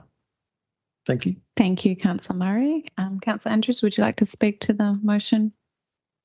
Thank you, Mayor. Just to quickly thank the Shire Planning Department through Manager Aitken for the work and the detail in this, and as Deputy Mayor said, it's a very important document for the community. Thank you, Councillor Andrews. Would any other councillor like to speak to the motion?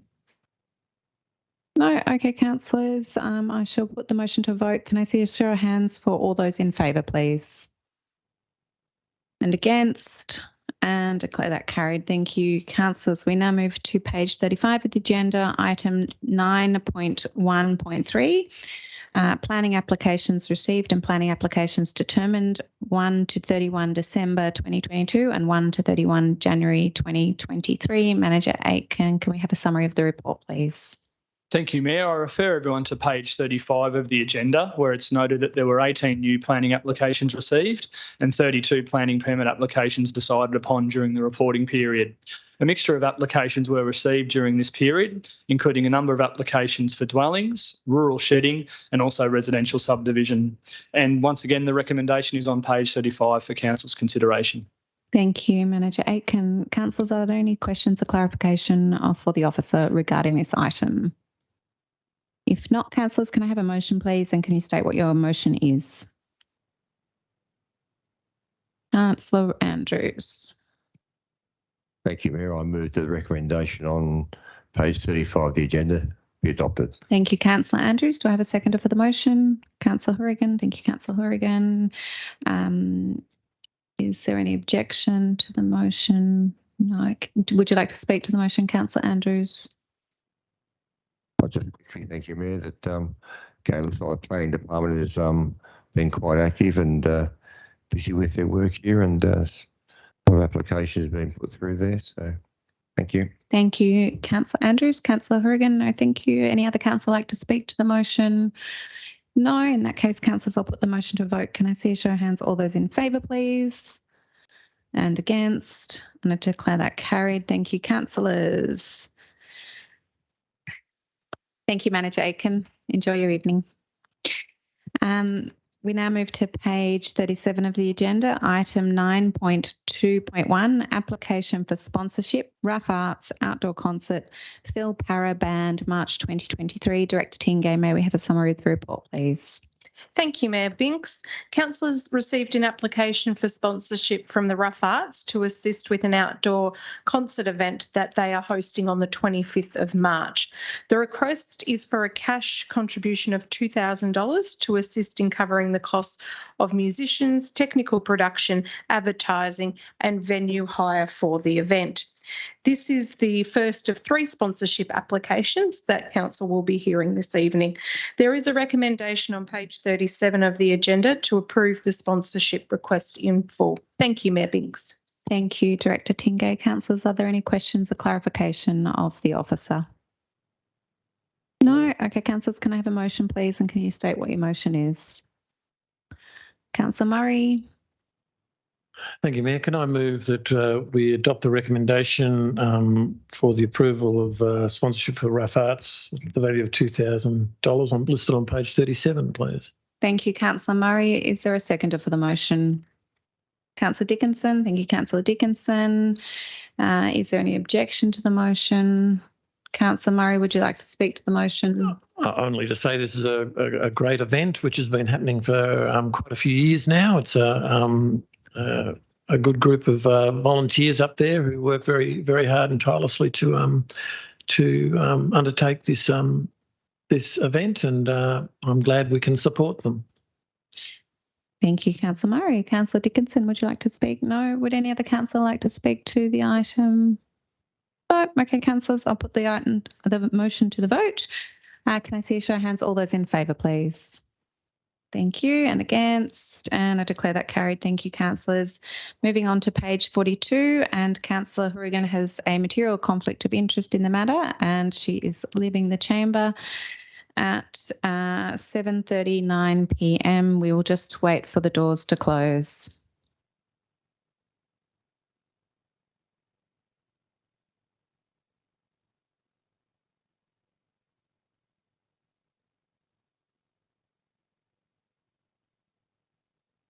Okay, so I can confirm that Councillor Horrigan has left the room and the doors are shut. We're now at item 9.2.2, application for sponsorship, Labor Day Tennis Tournament, March 2023. Director Tingay, can we have a summary of the report, please? Thank you, Mayor Binks. This is the second sponsorship application being heard tonight, and this one is from the Euroa Lawn Tennis Club to assist with the delivery of this year's Labor Day tennis tournament event. The request for sponsorship is for an amount of $3,000 that includes a financial contribution of $2,500 to assist in covering the costs of construction of temporary courts and $500 for council's extra bins and support for responsible waste disposal.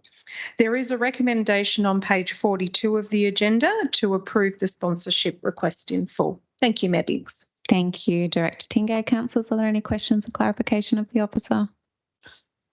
Councillor Murray? Can I ask through you, Mayor, has this group asked for funding in previous years? This is the 93rd year I think it's been happening. Through you, Mayor Binks, not that I'm formally aware of in regards to formal sponsorship requests. However, there could be back in the day, but of recent times that I'm aware, no. However, we have assisted them on a number of occasions with support to run the event. Thank you for the clarification. Certainly. Another general question about our sponsorship through you, Mayor, of these sorts of groups. Do we require groups to reveal their balance or their bank balance when we're funding these groups, or do they just make an application on the basis of what the event might be? Through you, Mayor Binks. So as part of any event sponsorship proposal, the applicants are required to submit a budget, and that budget is taken into consideration as part of the assessment criteria. Thank you, Director Tingay. Are there any further questions or clarification? No? Okay, councillors, can I have a motion, please? And can you state what your motion is? Councillor Murray? Thank you, Mayor. Can I move that we approve the sponsorship for the Euroa Tennis Club for $3,000 as listed on page 42 of the agenda? Thank you, Councillor Murray. Is there a seconder for the motion? Councillor Andrews. Thank you, Councillor Andrews. Any objection to the motion? Councillor Murray, would you like to speak to the motion? Briefly to say that this is a long-standing event, and it's been going for, I think it says 93 years, which is pretty amazing.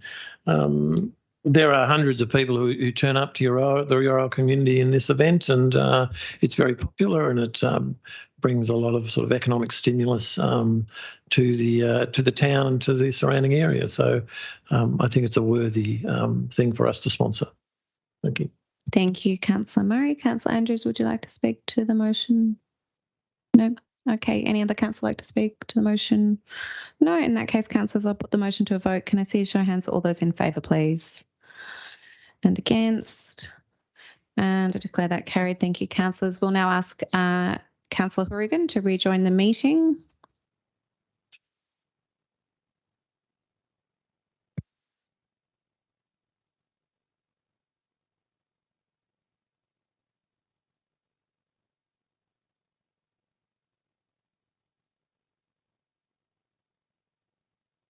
Thank you, councillors. We're now on page 47 of the agenda, item 9.2.3, application for sponsorship Longwood Beer, Wine and Cider Festival, February 2023. Director Tingay, can we have a summary of the report, please? Thank you, Mayor Binks. This is our third and final application for consideration at tonight's meeting. This sponsorship request is from the Longwood Football Netball Club to assist with the delivery of the Longwood Beer, Wine and Cider Festival, and this event is scheduled for this Saturday. A request for $5,000 was made to assist with the cover of the bands, the audio, visual equipment for the hire of the toilets, fencing, marquees and waste. It is expected that over 700 people will attend the event. There is a recommendation on page 47 of the agenda. The recommendation is that partial funding of $3,000 be approved due to the demonstrated demand for the event sponsorship fund to date, and also that being being consistent with similar applications that have been approved for funding this financial year. Thank you, Mayor Binks. Thank you, Director Tingay. Councillors, are there any questions or clarification of the officer? No? Okay, councillors, can I have a motion, please? And can you state what your motion is? Councillor Andrews. Thank you, Mayor. I move that the recommendation on page 47 of the agenda be adopted. Thank you, Councillor Andrews. Do I have a seconder for the motion? Councillor Murray. Thank you, Councillor Murray. Would you like to speak to the motion, Councillor Andrews? Thank you, Mayor. These sort of events in our Shire are very important to keep our little towns relevant on the map, but also the money they bring in and the people they bring in support the supporting clubs, which again make our community great. So I think it's a fantastic thing. Thank you, Councillor Andrews. Would you like to speak to the motion, Councillor Murray? I think Councillor Andrews said enough. Thank you, Councillor Murray. Would any other councillor like to speak to the motion? No, in that case, councillors, I shall put the motion to a vote. Can I see a show of hands? All those in favour, please. And against? And I declare that carried. Thank you, councillors.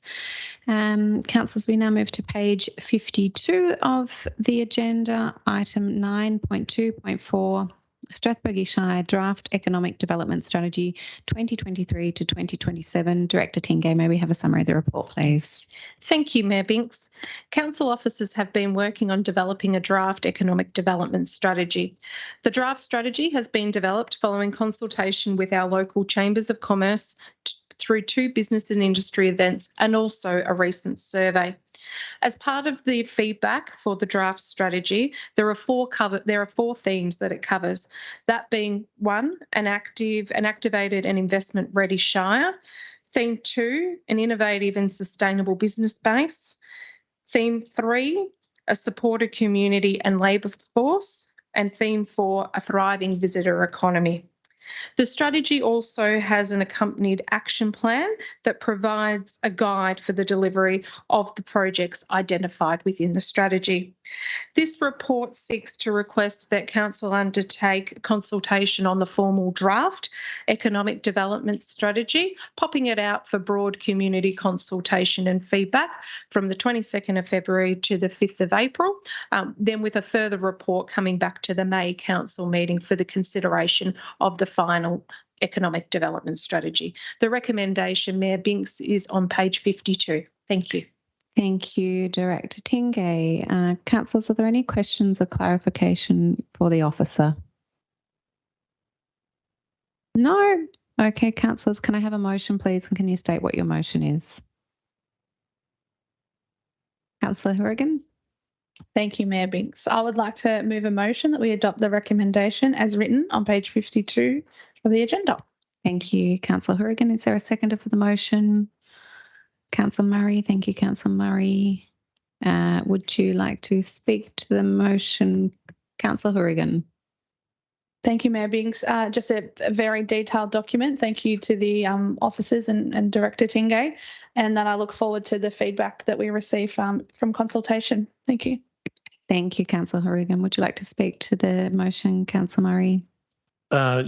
Yes, I too would like to thank the authors of this particular document, which is very detailed.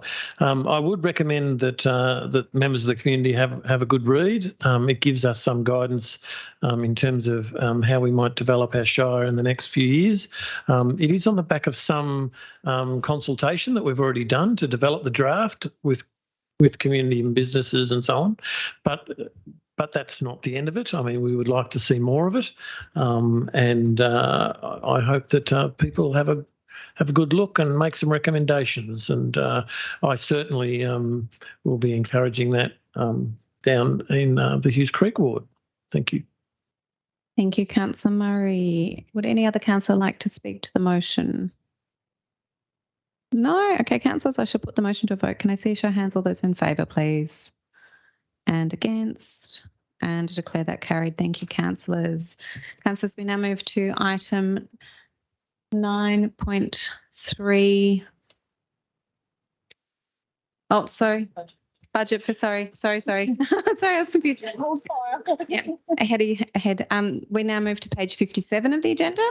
Item 9.3.1 mid-year budget review. Director Bray, can we have a summary of the report, please? Yes, thank you, Mayor and councillors. You might need to indulge me. I'm going to do a fairly lengthy preamble to this because it's quite an important mid-year review that we've just undertaken, and so there's a bit of detail to go through.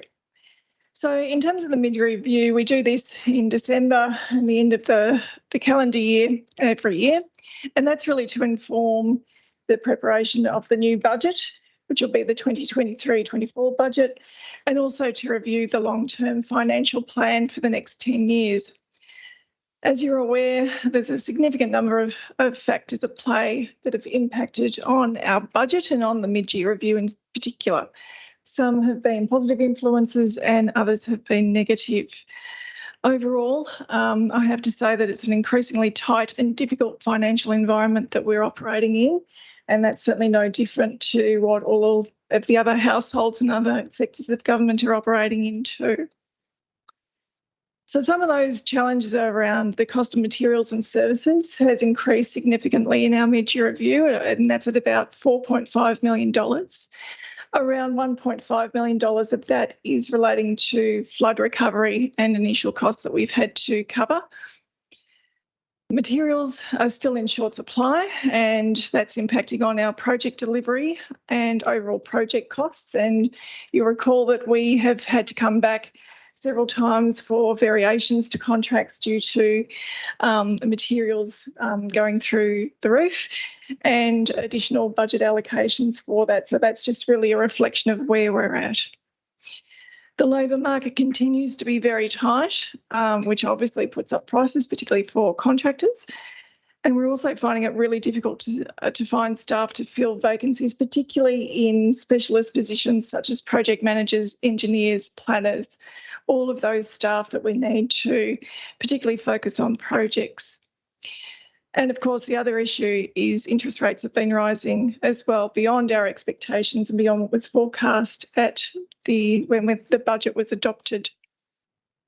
Then obviously we have the impact of the October 22 flood event, and that really can't be overstated in terms of how that's impacted on our mid-year review. So the flood has led to escalating staffing costs, particularly in the after hours emergency response, and that was an initial cost of around $30,000. It is also diverting funds from our existing capital works program to prioritise works on roads, bridges and drains, repairs and upgrades to achieve better flood resilience. While some of the repair costs will be covered by insurance and covered by government grants, we don't know how much that is at the moment. We certainly have received $1.5 million from initial grants, but we're yet to actually get a response from the insurance companies, and we're still going through the process of assessing some of the damage, and some of that requires technical reports. But overall, the cost to a council is going to be in the tens of millions of dollars, we believe, in terms of the overall cost to infrastructure and buildings. So it's a significant hit. In terms of capital expenditure, the mid-year review shows a decrease in capital expenditure when compared to the adopted budget, and there's a few additions and a few subtractions with that. So in the agenda, we outlined that the capital projects were carried forward from last year. It was $5.5 million, which is an additional, that was over and above what we expected. We've got some additional capital grants of around $420K, which added some more money into the pot. But again, we've had market cost escalations on existing projects, and at the moment that's cost around $1.275 million in terms of additional contract costs. We have made savings of around $1 million on existing projects. We've also identified projects that are really operational or maintenance, and so that's around $94,000 that's been moved from the capital works budget into the operational budget. We are moving some projects that we can't deliver of around $4.9 million into future years, and we've also had to remove some works from the adopted capital budget of around $2.8 million. But overall, the financial year we end up with a positive operating result. However, there's challenges ahead, and so we actually need as much money in the bank as we can get, given the significant adverse economic circumstances that I've outlined earlier, along with the increasing cumulative detriment of the rate capping environment that is really hitting our budget, particularly when inflation is running at the rate that it is. So the Audit and Risk Committee haven't had an opportunity to have a look at the mid-year review. The mid-year review is really not asking, it's not a material change to our budget. So we're not asking for more money, we're just reprioritising works, particularly capital works in relation to responding to the flood recovery. And the Audit and Risk Committee will receive the mid-year review at its meeting next Friday. So in front of you on page 58, there's a recommendation to note and endorse the mid-year financial review and the statements that form that document. Thank you, Mayor. Thank you, Director Bray. Councillors, are there any questions of clarification for the officer relating to this item? Councillor Horrigan. Thank you, Mayor Binks.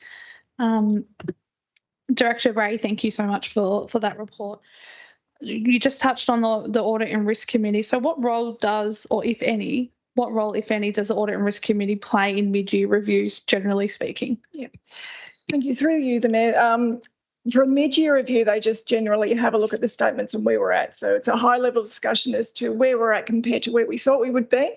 And there would be a discussion with them around the factors that I've just talked to you about. The Audit and Risk Committee obviously have an oversight of our financial position. They are monitoring whether or not we are financially sustainable. And so that high-level discussion around how we're going against strategic indicators such as liquidity is really important. So again, they have that high-level overview of how we're going and how we're tracking. And they also have a look in that high level at the new budget or the draft budget. And we usually get some feedback from them in terms of how we're going in terms of our sustainability.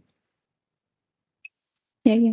Go for it. Through you, Mayor. I should have clarified first. Would you prefer me to ask all my questions in a row or one at a time? I've got 3 total. I think one at a time is probably easier for Director Bray to answer, so then we know which one she's answering. I think that makes it clearer. Thank you, Councillor Horrigan, for clarifying. Thank you. Thanks, Director Bray, for answering that question.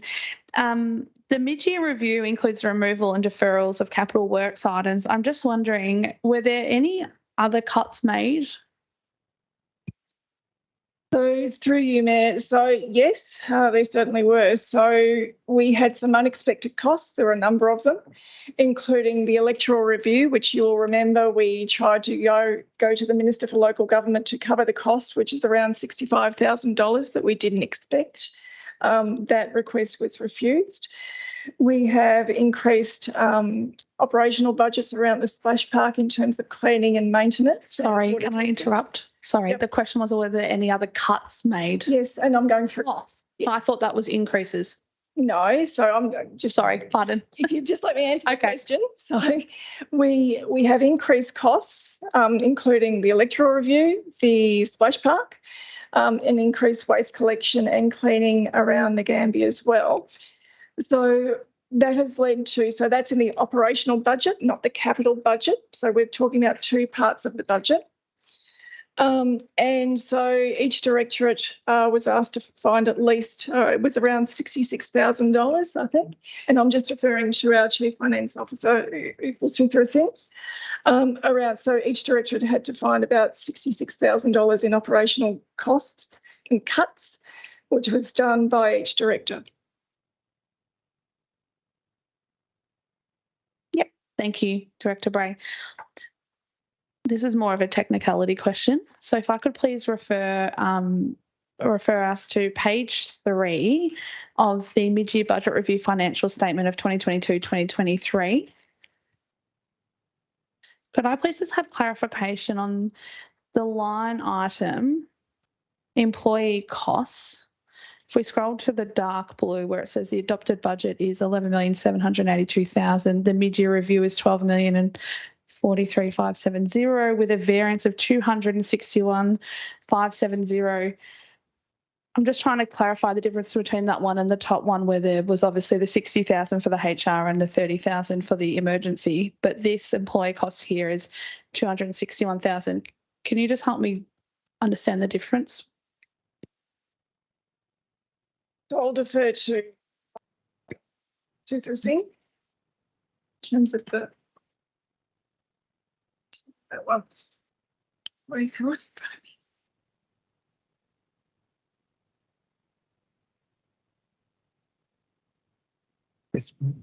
Yes, yeah. Thank you, Councillor. And are you referring to the capital cash flow statement? Correct, statement of cash flows. Yeah. And employee cost is actually the salaries and wages cost, and that's excluding any contracts or anything, because it's anything goes from the payroll. So through you, just to add to that, so we have had some increased costs in terms of people that have left, in terms of large lump sums of annual leave. So we've had some long-term employees that have left. We've also had some cases where people have been on extended leave and special leave that was not budgeted for. So they're all caught up in those employee costs as well.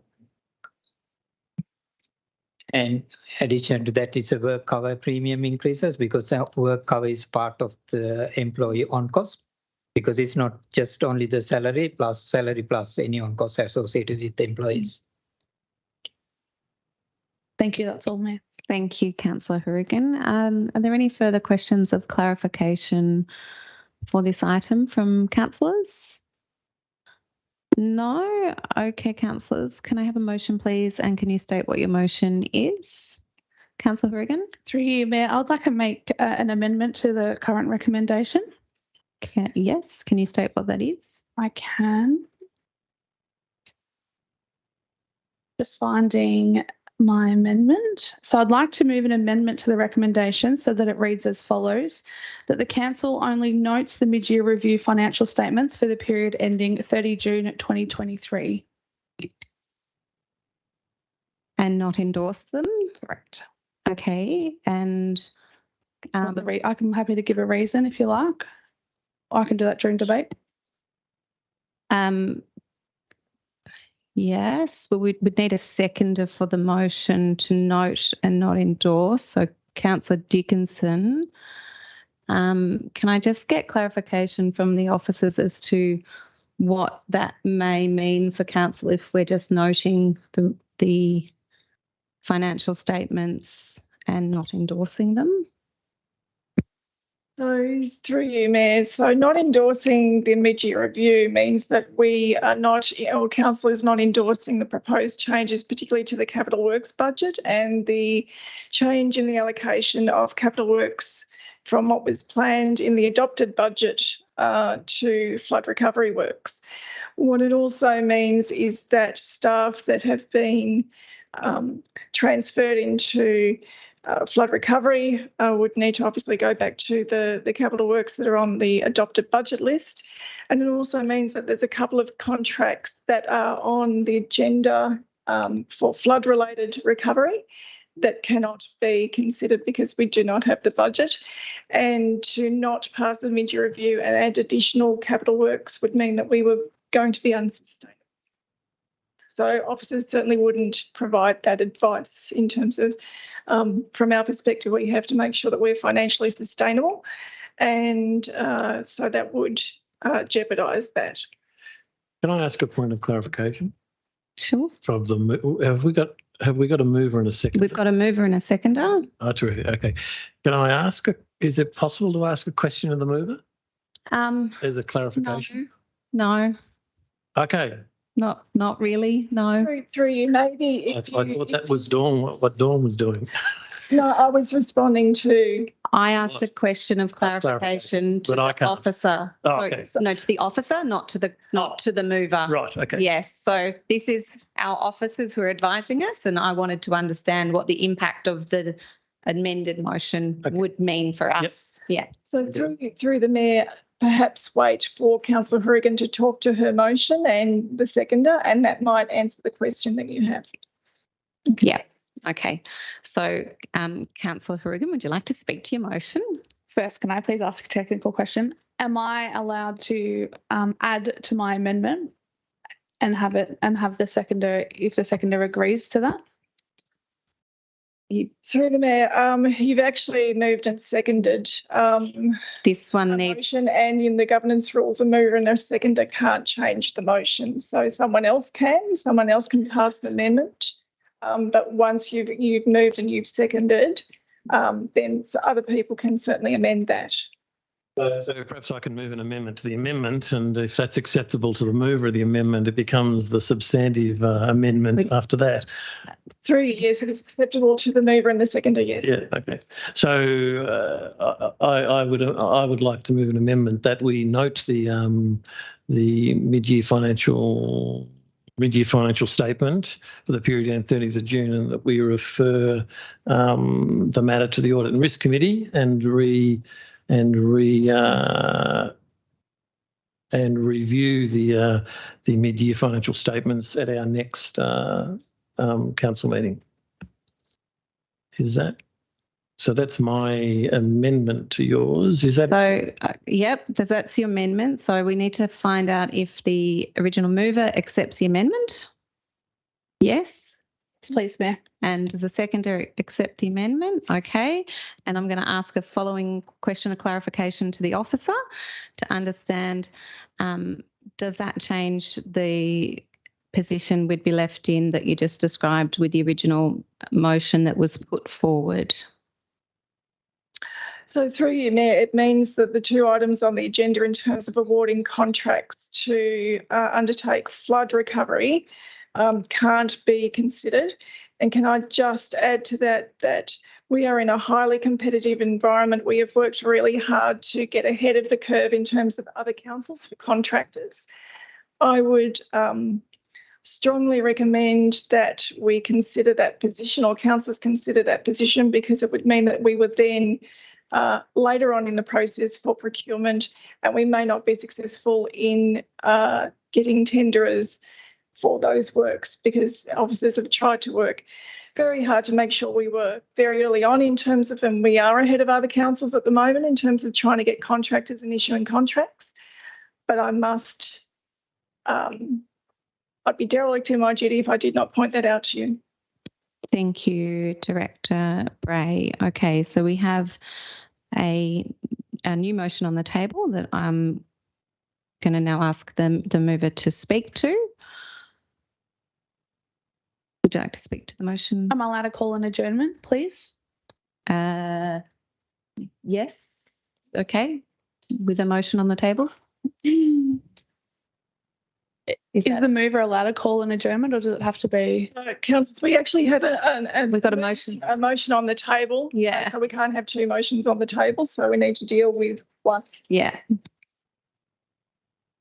So we need to deal with the motion we have on the table, which was the motion Councillor Horrigan put forward with the amendment as accepted, the amendment as put forward by Councillor Murray, which was accepted. So, point of clarification, in the Government Rules Schedule 1, it says that the motion and amendment is postponed to a stated time or date. So it's even stating that a motion can be postponed. Through the Mayor, we actually have a motion that's moved and seconded that's on the table that we have to consider. So you can't move another motion when there's already a motion on the table.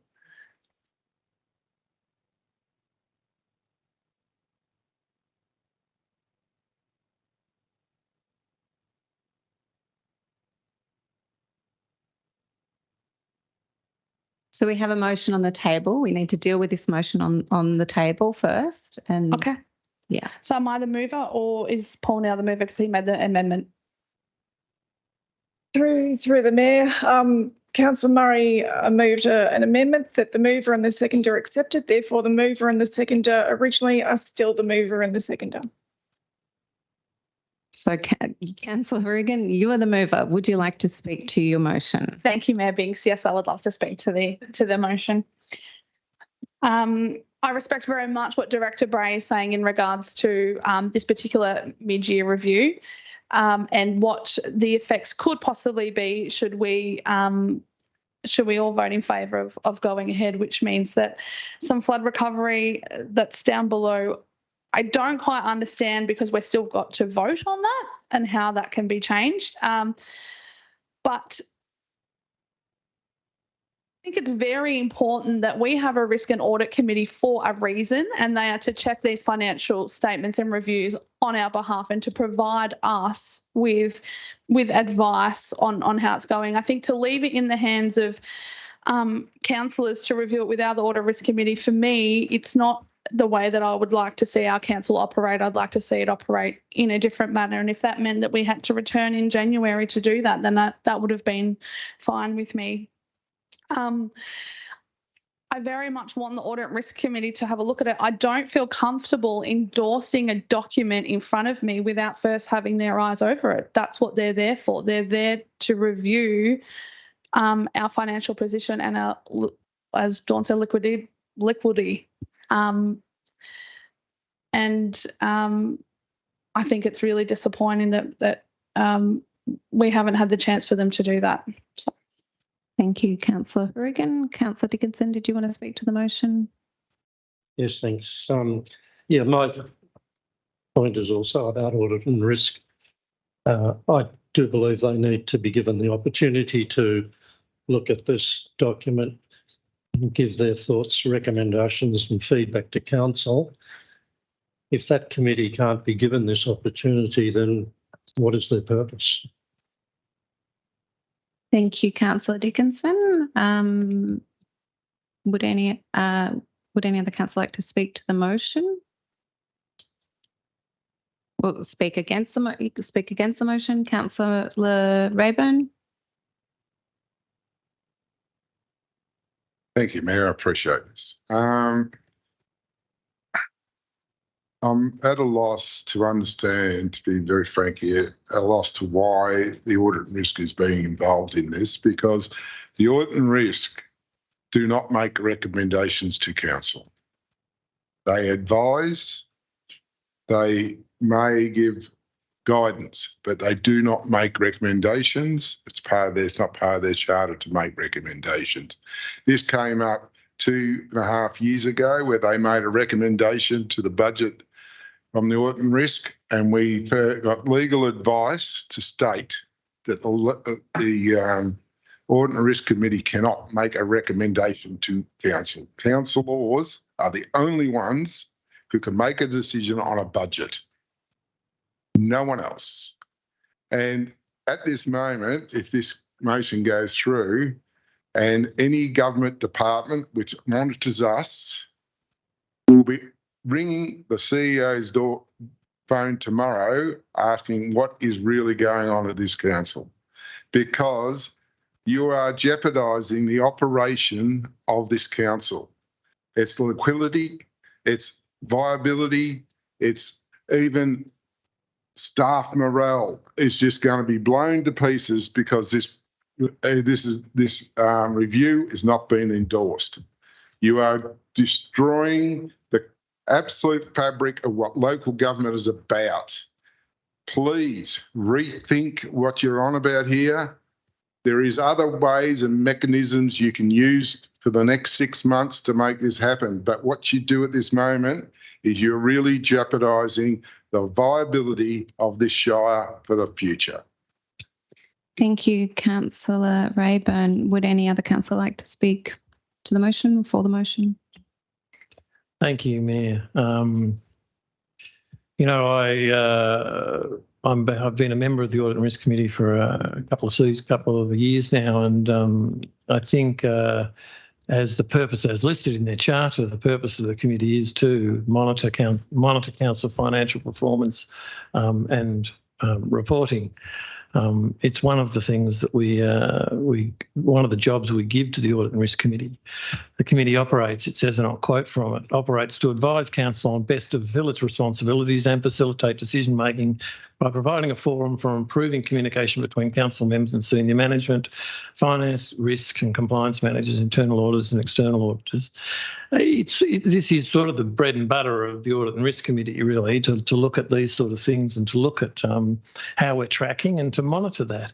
I don't see any problem with that. And I do believe that ideally we ought to be running this through the Audit and Risk Committee. I don't see the necessarily the dramas that my fellow councillor there is making of this. I think it's important that the Audit and Risk Committee have a look at it. I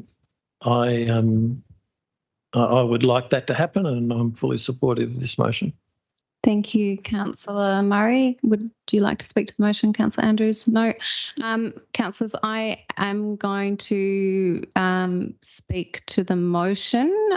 I know that's not common from the chair to do so, but considering the advice given by Director Bray and the understanding that whilst there is a change to the budget, we need to understand there's no material difference in the budget. So the bottom line is remaining the same in the budget. So whilst there have been significant changes within the budget to accommodate significant impacts of the flood we had in October and to be able to carry out the works needed to rectify critical infrastructure in the Shire, overall, we're not seeing a shift in the books. It's just the different projects which are listed in the report officers have been able to work through and find savings and defer projects, as was discussed in the introduction by Officer Bray. So, whilst it would, getting the audit and risk to see it prior would be optimal. It hasn't been the option in this case, and it will go to them on Friday. Ultimately, it's not, the budget isn't changing the bottom line, so it's not impacting the liquidity with this balanced budget that the officers have brought us. So I'm confident that the budget and the recommendation as listed would stand up. But that's not the motion we have on the table. We have a motion which doesn't endorse the mid-year financial review. So, Councillor Hourigan, would you like your right of reply?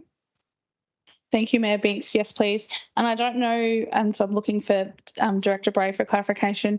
I just want to ask a question. Through you, Mayor. You can't ask any more questions? No, that's fine. Okay, thank you very much. The last comment I have is if the bottom line hasn't changed, then I can't see the harm in waiting and having the Audit Risk Committee endorse it because the liquidity hasn't changed. I think Councillor Rayburn was saying that if we were to go the other way, that this is going to change, that's going to change. And now the interpretation that I see from Mayor Binks is that the bottom line's the same. And so therefore we're in the same, waiting for the endorsement for a month. I can't see any different. I'm just hoping that from here on, when we have mid-year reviews, financial statements, etc., that it be open, for discussion and input, and that I would never accept a recommendation from an Audit and Risk Committee, but I do accept from them their guidance and any comments that they make in regards to it. Thank you, Councillor Hourigan. So, councillors, we now need to put the motion to a vote. Can I see a show of hands for all those in favour, please?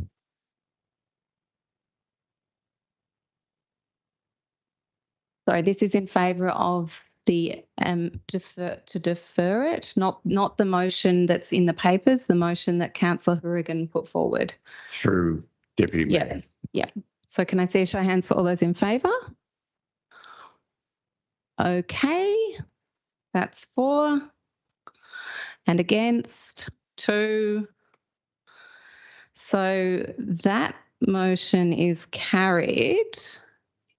You can call a division. Councillor Rayburn. Can I see a show of hands for all those in favour? Sorry, just let me get this down. Councillor Andrews. Councillor Hourigan. Councillor Dickinson. Councillor Murray. And against, Councillor Rayburn and Councillor Binks.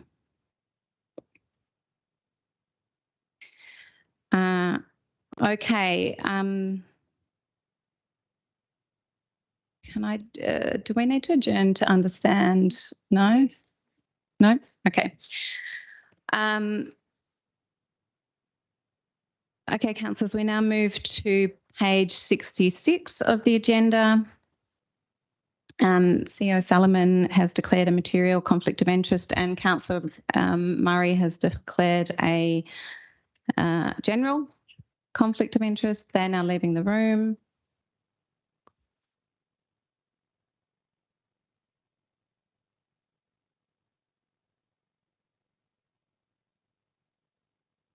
Just waiting. Mayor, do we still need the aircon on?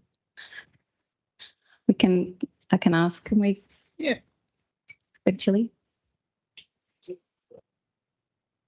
Okay, Councillor Murray and CEO Salomon have left the room. And so we're now dealing with item 9.3.2, recruitment of independent member, Chief Executive Officer, Employment and Remuneration Committee, Director Bramer. We have a summary of the report, please. Thank you, Mayor Binks. Council established a CEO Remuneration and Employment Committee in accordance with the Local Government Act requirements back in 2021 in December. Under the Act, Council must endorse an employment and remuneration policy, which was adopted on the 19th of October and recently reviewed in November 2022, just making some minor changes. This policy is used to set the remit of the committee and provide guidance around how Council seek independent input from a human resource expert. Council's policy, like a lot of other councils, states that a suitably qualified independent member must form part of the committee. Clauses 6 and 7 of the policy provide guidance around the qualifications the committee is seeking, the term of the role and the responsibilities of the independent member. For the first 12 months of the committee's formation, the municipal monitor appointed by the Minister for Local Government, Janet Dorr, performed the role of the independent committee member, and her term came to an end in December 22.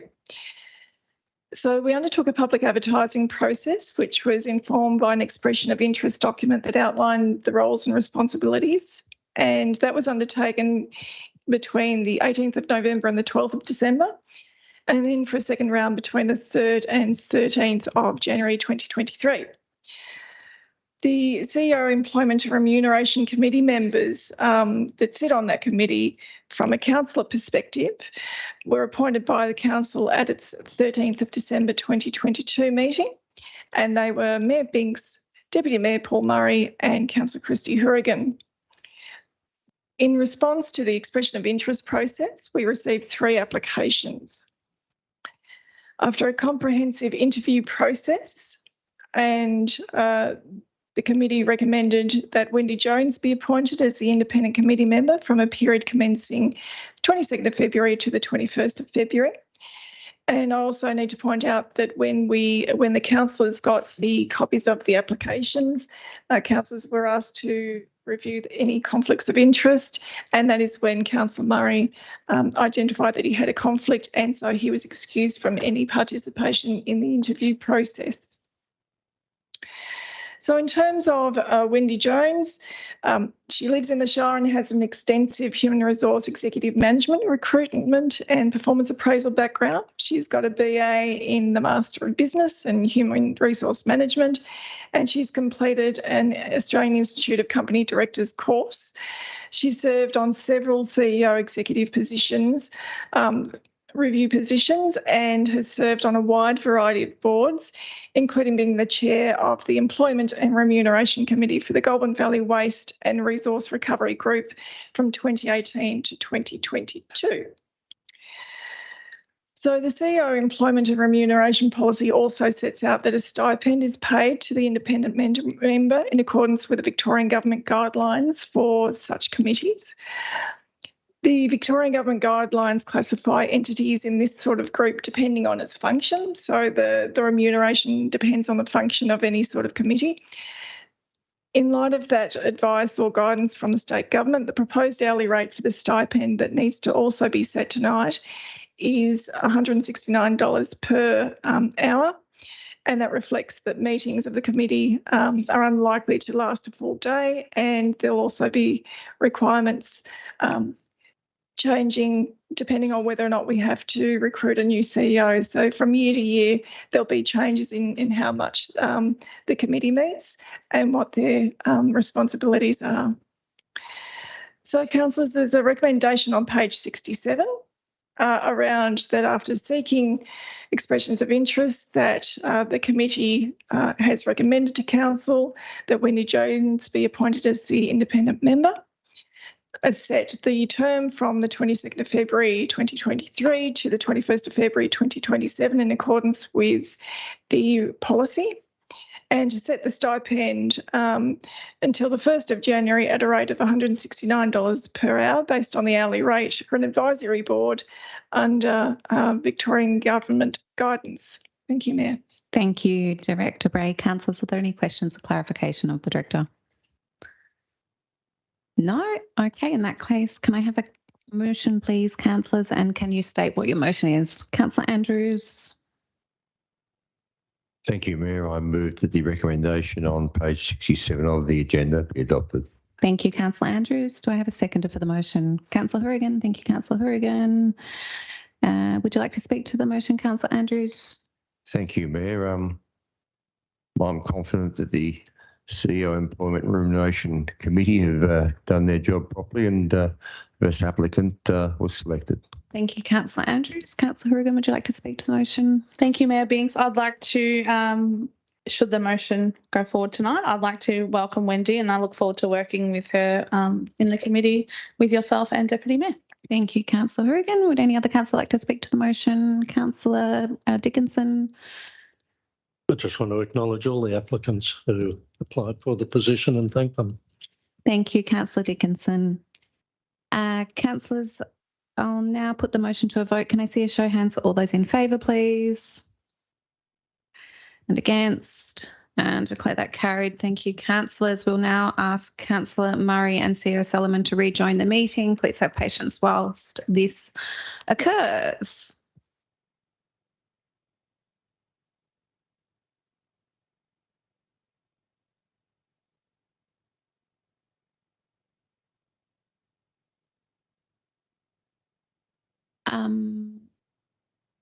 I'm right. I don't need to.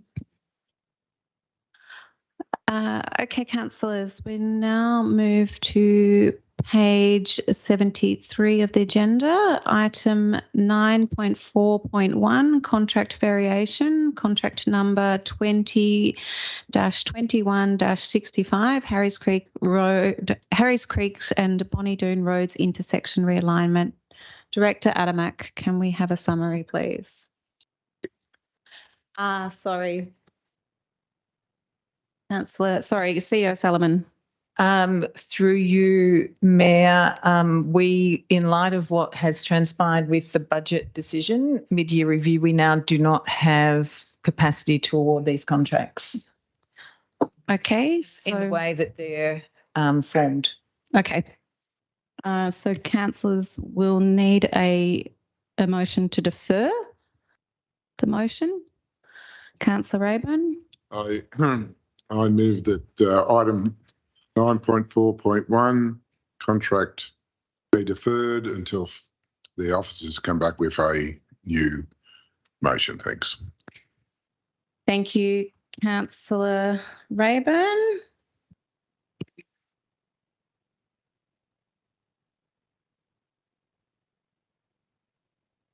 Is there a seconder? Sorry, I'm just writing down the motion.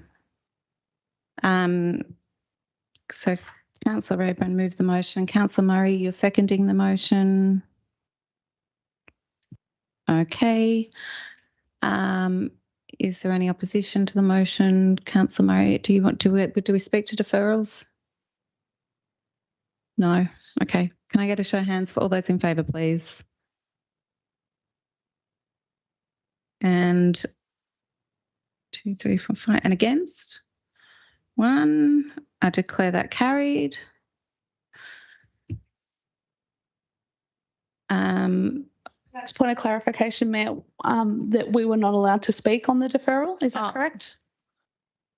I know that you asked and then you said no, we weren't allowed to. So is that correct? It's a procedural motion, so it's not a debating motion. So it's a procedural motion. Okay, so none of us were allowed to speak on the procedural motion. Is that correct? Thank you.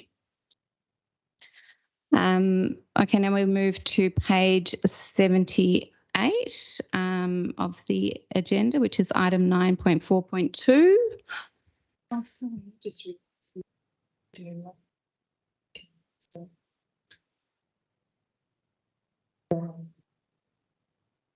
Okay, that's all right. We're now moving on to item 9.4.2. The tender for contract number 2022-2023-2022 design and construct of new waste bin bays at the Nagambie and Avenel transport stations. Director Adamak, can we have a summary of the report, please? Thank you, Mayor Binks. Through you, Mayor. In September 2022, Council was successful in receiving funding from the Transfer Station Upgrade Fund Round 2 to build bin bays at Nagambie and Avenel transfer stations. This report will outline the competitive tender process that was undertaken and make recommendation on a preferred tenderer. The public tender process for this tender was undertaken to meet Council's compliance requirements under Council procurement policy. The public tender was initially released on Tender Surge via the Council website on October 14th, 2022. By close of tender at 4 p.m. on 10th of November 2022, one tenderer was received. The tender was assessed and evaluated by council officers, and having considered the results of the evaluation, it is recommended that council award this contract to Civil Vic Proprietary Limited for the lump sum of $275,000, inclusive of GST. There is a recommendation on page 78 for your deliberation. Thank you, Director Adamak. Councillors, are there any questions of clarification for the officer regarding this report?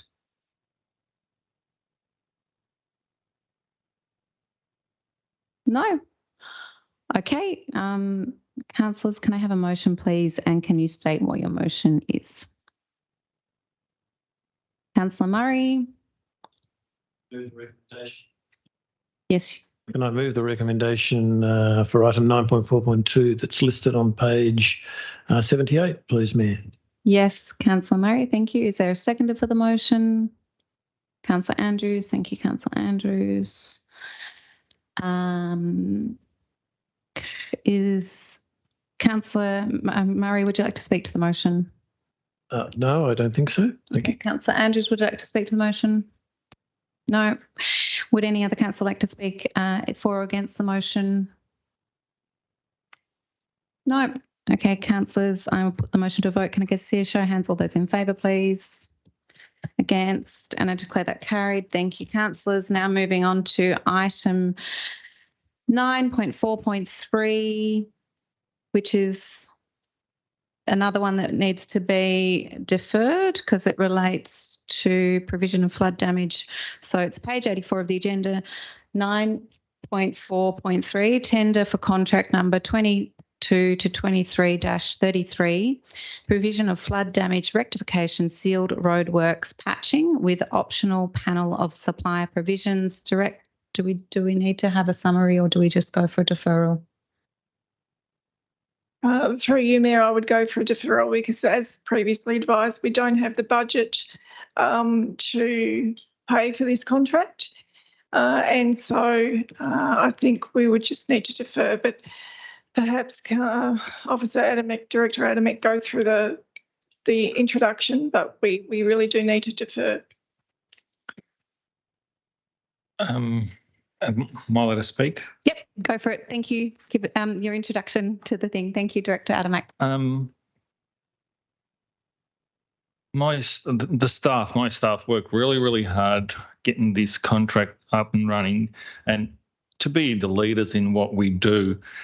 We have come a long way with this contract. We've gathered all our information, collaborated with all our contractors, ensured that we have them online. This will set at my department back at least 5 months.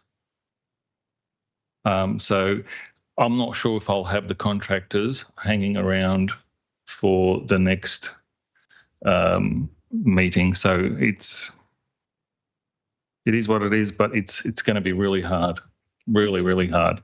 Thank you, Mate. Thank you, Director Adamak. Councillor Rayburn. Thank you, Mayor. I'd like to move that item 9.4.3 and 9.4.4 be, I think they're both. Yep. Yeah, be deferred until officers come back with a further report. Thank you.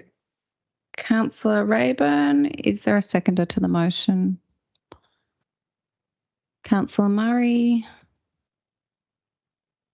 Okay, as it's a procedural motion, I just ask for councillors to vote on it. Can I see a show of hands? All those in favour, please. And against, and declare that carried. Thank you, councillors. So we've now dealt with item 9.4.3 and 9.4.4. We're now moving to item 9.4.5, page 93 of the agenda, outcomes of the curbside collaborative procurement tender. Director Adamak, may we have a summary of the report, please? Through you, Mayor. Thank you very much. North East and Goulburn Valley Waste and Resource Recovery Groups jointly sponsored and facilitated a collaborative tender process to procure curbside collections, waste disposal and processing services for curbside waste streams for local government councils, Alpine Resort Management Boards participants in their respective regions from 1st of July 2025. Strathbogie Shire Council tendered for the following services: curbside collection services, event bins, public place bins, bulk bins transport, general waste disposal services, commingled recycling processing services, FOGO processing services, and glass processing services. These processes have now been completed, and this report will outline the competitive tender process that was undertaken and make recommendations on the preferred tender for each of these services. There's a recommendation for your consideration on page 93 and 94. Thank you, Director Adamak. Are there any questions or clarification of the Director? No? Okay. Councillors, can I have a motion, please? And can you state what your motion is? Councillor Horrigan. Thank you, Mayor Binks. I'd like to move that we adopt the recommendation on page 93 and 94 on the agenda as it reads. Thank you, Councillor Horrigan. Do I have a seconder for the motion? Councillor Andrews. Thank you, Councillor Andrews. Councillor Horrigan, would you like to speak to the motion? No, thank you, Mayor Binks. Councillor Andrews, would you like to speak to the motion?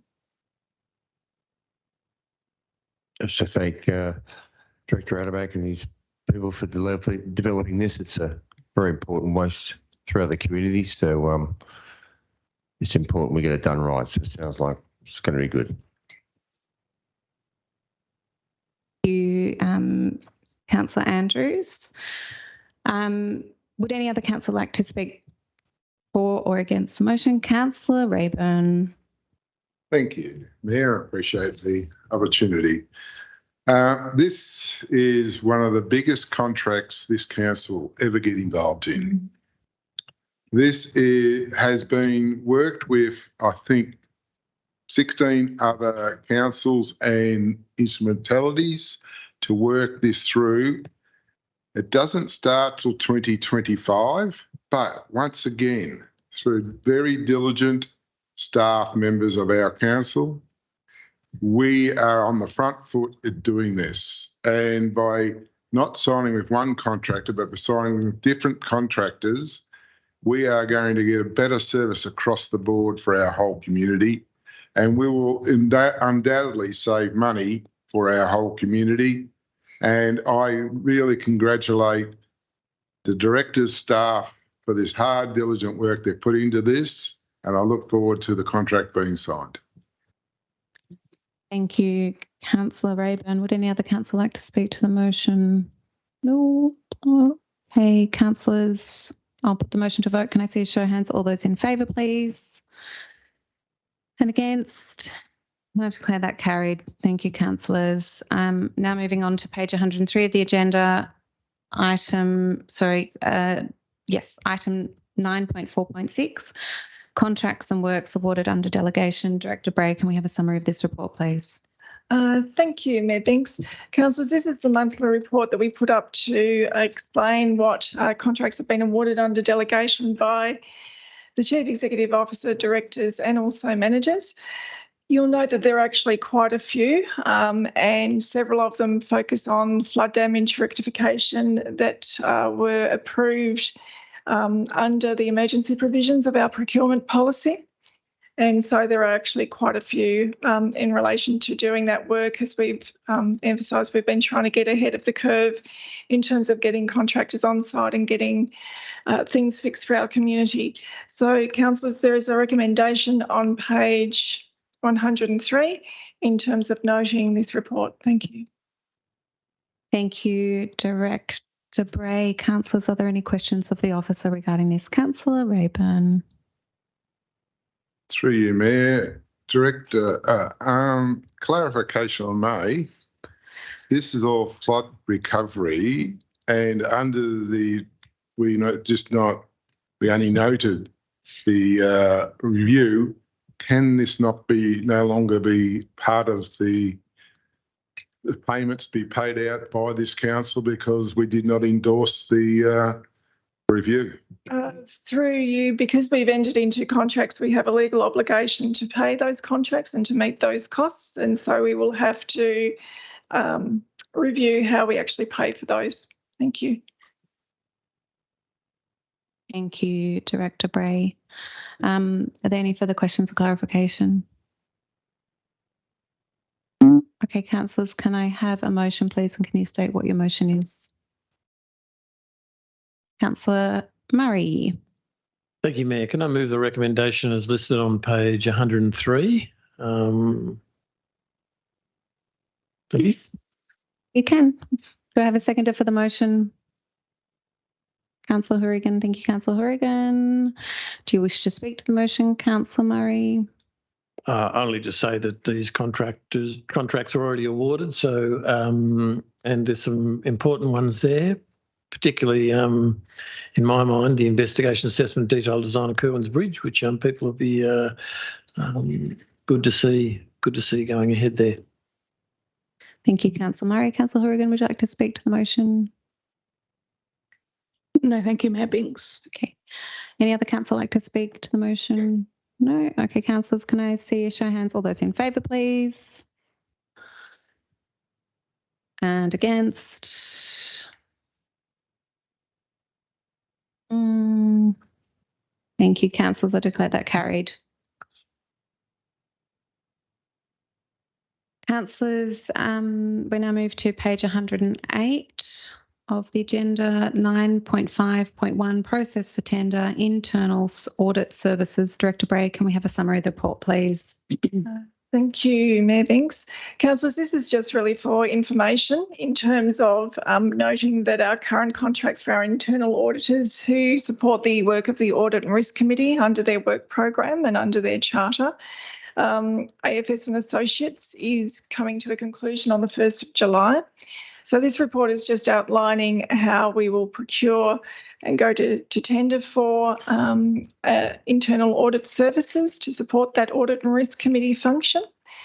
So the internal auditors undertake 3 to 5 internal audits on various functions of council that is approved in a work program by the Audit and Risk Committee. And therefore they play an important part in reviewing our risk control measures, our processes and policies, and also just make comment on how we can actually continuously improve how we do and the way that we do it. So the recommendations from internal auditors are presented to the administration for review and comment, and then they're put on an action list. And so the input from the internal auditors in terms of our work program and the actions that we report back to the Audit and Risk Committee on in terms of the status of those responses for improvement are tracked by the committee. So the tender process, it's proposed that we go for an initial 3-year term plus options of 2 1-year terms, so potentially a full life of 5 years for the internal auditors. And obviously council would reserve the right to take up those options as they roll by. Funds have been allocated in the current budget and also in the future years to support the internal audit function. And so we will go through a process over the next couple of months to put it out to public tender that'll be advertised in state and statewide media, also on our website and through our e-tender portal. And then we will come back to you with a further report once the tenders have been assessed by the evaluation panel, and that the evaluations also be considered by the Audit and Risk Committee, just for their noting. Thank you. Thank you, Director Bray. Councillors, are there questions or clarification for the officer? Nope. Okay, then, councillors, can I have a motion, please? And can you state what your motion is? Councillor Dickinson. Yeah, I'd like to move the recommendation on page 108 be accepted. Thank you. Thank you, Councillor Dickinson. Do I have a seconder for the motion? Councillor Murray. Thank you, Councillor Murray. Would you like to speak to the motion, Councillor Dickinson? Councillor Murray, would you like to speak to the motion? Well, I'd like to thank our current internal auditors, AFS and Associates, for all their hard work over the last 5 years. Was at least 5 years, I think. 10 years, probably more like it. So thank you, and we look forward to making some new arrangements. Thank you, Councillor Murray. Would any other councillor like to speak to the motion? No? Okay, councillors, I shall put the motion to a vote. Can I see a show of hands? All those in favour, please. And against, and declare that carried. Thank you, councillors. Now moving to page 112 of the agenda. Item 9.5.2, Annual Adjustment Determination of Council Allowances, Victorian Independent Remuneration Tribunal. Director Bray, may we have a summary of the report, please? Thank you, Mayor Binks. Under the new Local Government Act 2022, the Minister requests the Victorian Independent Remuneration Tribunal to do an annual review of councillor allowances and to set those allowances. So the latest determination was released in March 2022, which set the current allowances that councillors are paid. They've now undertaken a review as of last December, and they looked at a number of factors to inform their determination as outlined in their report. They look at the current and projected economic conditions and trends, the financial position and financial strategy for the state, other remuneration adjustments for similar roles, and also the short time since the determination was made by the tribunal. So there's less than a year since the tribunal made its last determination. The tribunal went through a public submission process, and there were 2 written submissions during the consultation period. One of those was from the Mayor, which highlighted the need for a consistent wage across the state, given that all councils have to meet the same legislative requirements, whether they're large or small or metropolitan. And so the workload is similar between all councils, whereas at the moment there's a 3-tier system to setting councillor allowances, and there's a really big discrepancy between metropolitan councils, interface councils and small rural councils. Strathbogie's in category 1, so we're a small rural councils, which means that the allowances are set at the lowest end out of all of the councils. So council must award councillors the allowance set by the tribunal. We don't have the ability to pass on part or all. Councillors certainly do have the ability under the Act to elect whether or not they receive part or all, but council can't make that decision. It's an individual councillor decision once the allowances are set. So the purpose of the report is to note the findings of the tribunal and to also note that the tribunal set an indexation for the deputy mayor and the mayor position of 1.5% for the next 3 years. But it also sets out the remunerations, and I won't go through those because it's quite lengthy, on page 113. And also note that the remote area allowance has also been indexed by the committee as per the figures set out in the report on page 113. Thank you, Mayor. Thank you, Director Bray. Councillors, are there any questions or clarification of the officer? No? Okay, councillors, can I have a motion, please, and can you state what your motion is? Thanks, Tom. Councillor Murray. I'd like to, Mayor, move the motion listed on page 112, please, of our agenda. Thank you, Councillor Murray. Do I have a seconder for the motion? Councillor Hourigan. Thank you, Councillor Hourigan. Would you like to speak to the motion, Councillor Murray? No, I think it's pretty straightforward, and I think the officer has explained it fully. Thank you, Councillor Murray. Councillor Hourigan, would you like to speak to the motion? No. Okay, would any other councillor like to speak to the motion? No. Councillors, I'll put the motion to a vote. Can I see a show of hands? All those in favour, please. Against?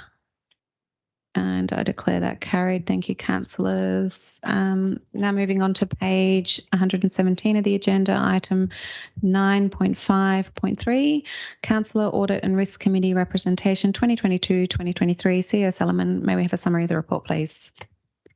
Thank you, and through you, Mayor.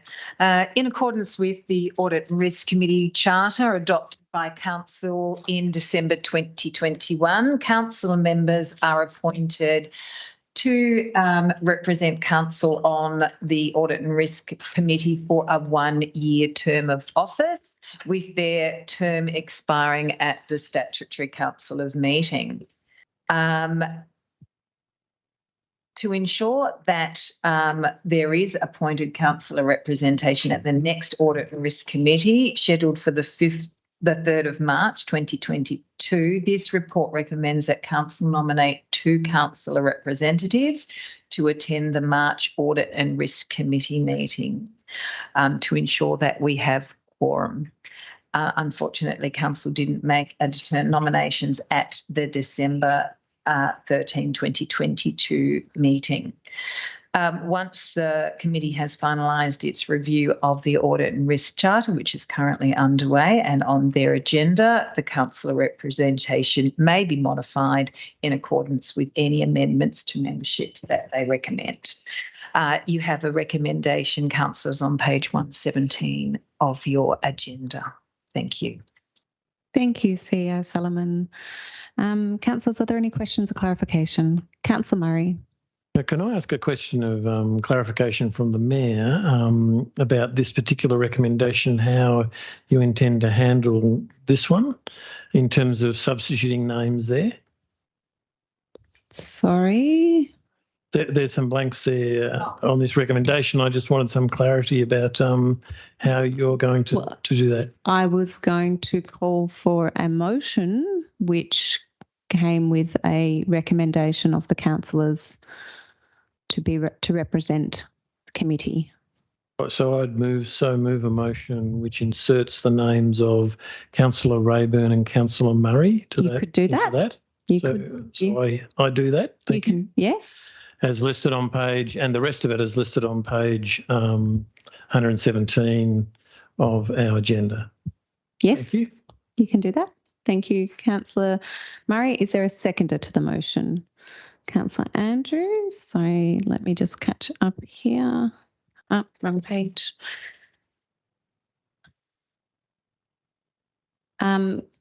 Councillor Rayburn, do you accept the nomination? You do. Thank you. And I'm assuming you're accepting your own nomination as well there, Councillor Murray. Great. I am. Good to hear. Okay, so councillors, would you like to speak to the motion, Councillor Murray?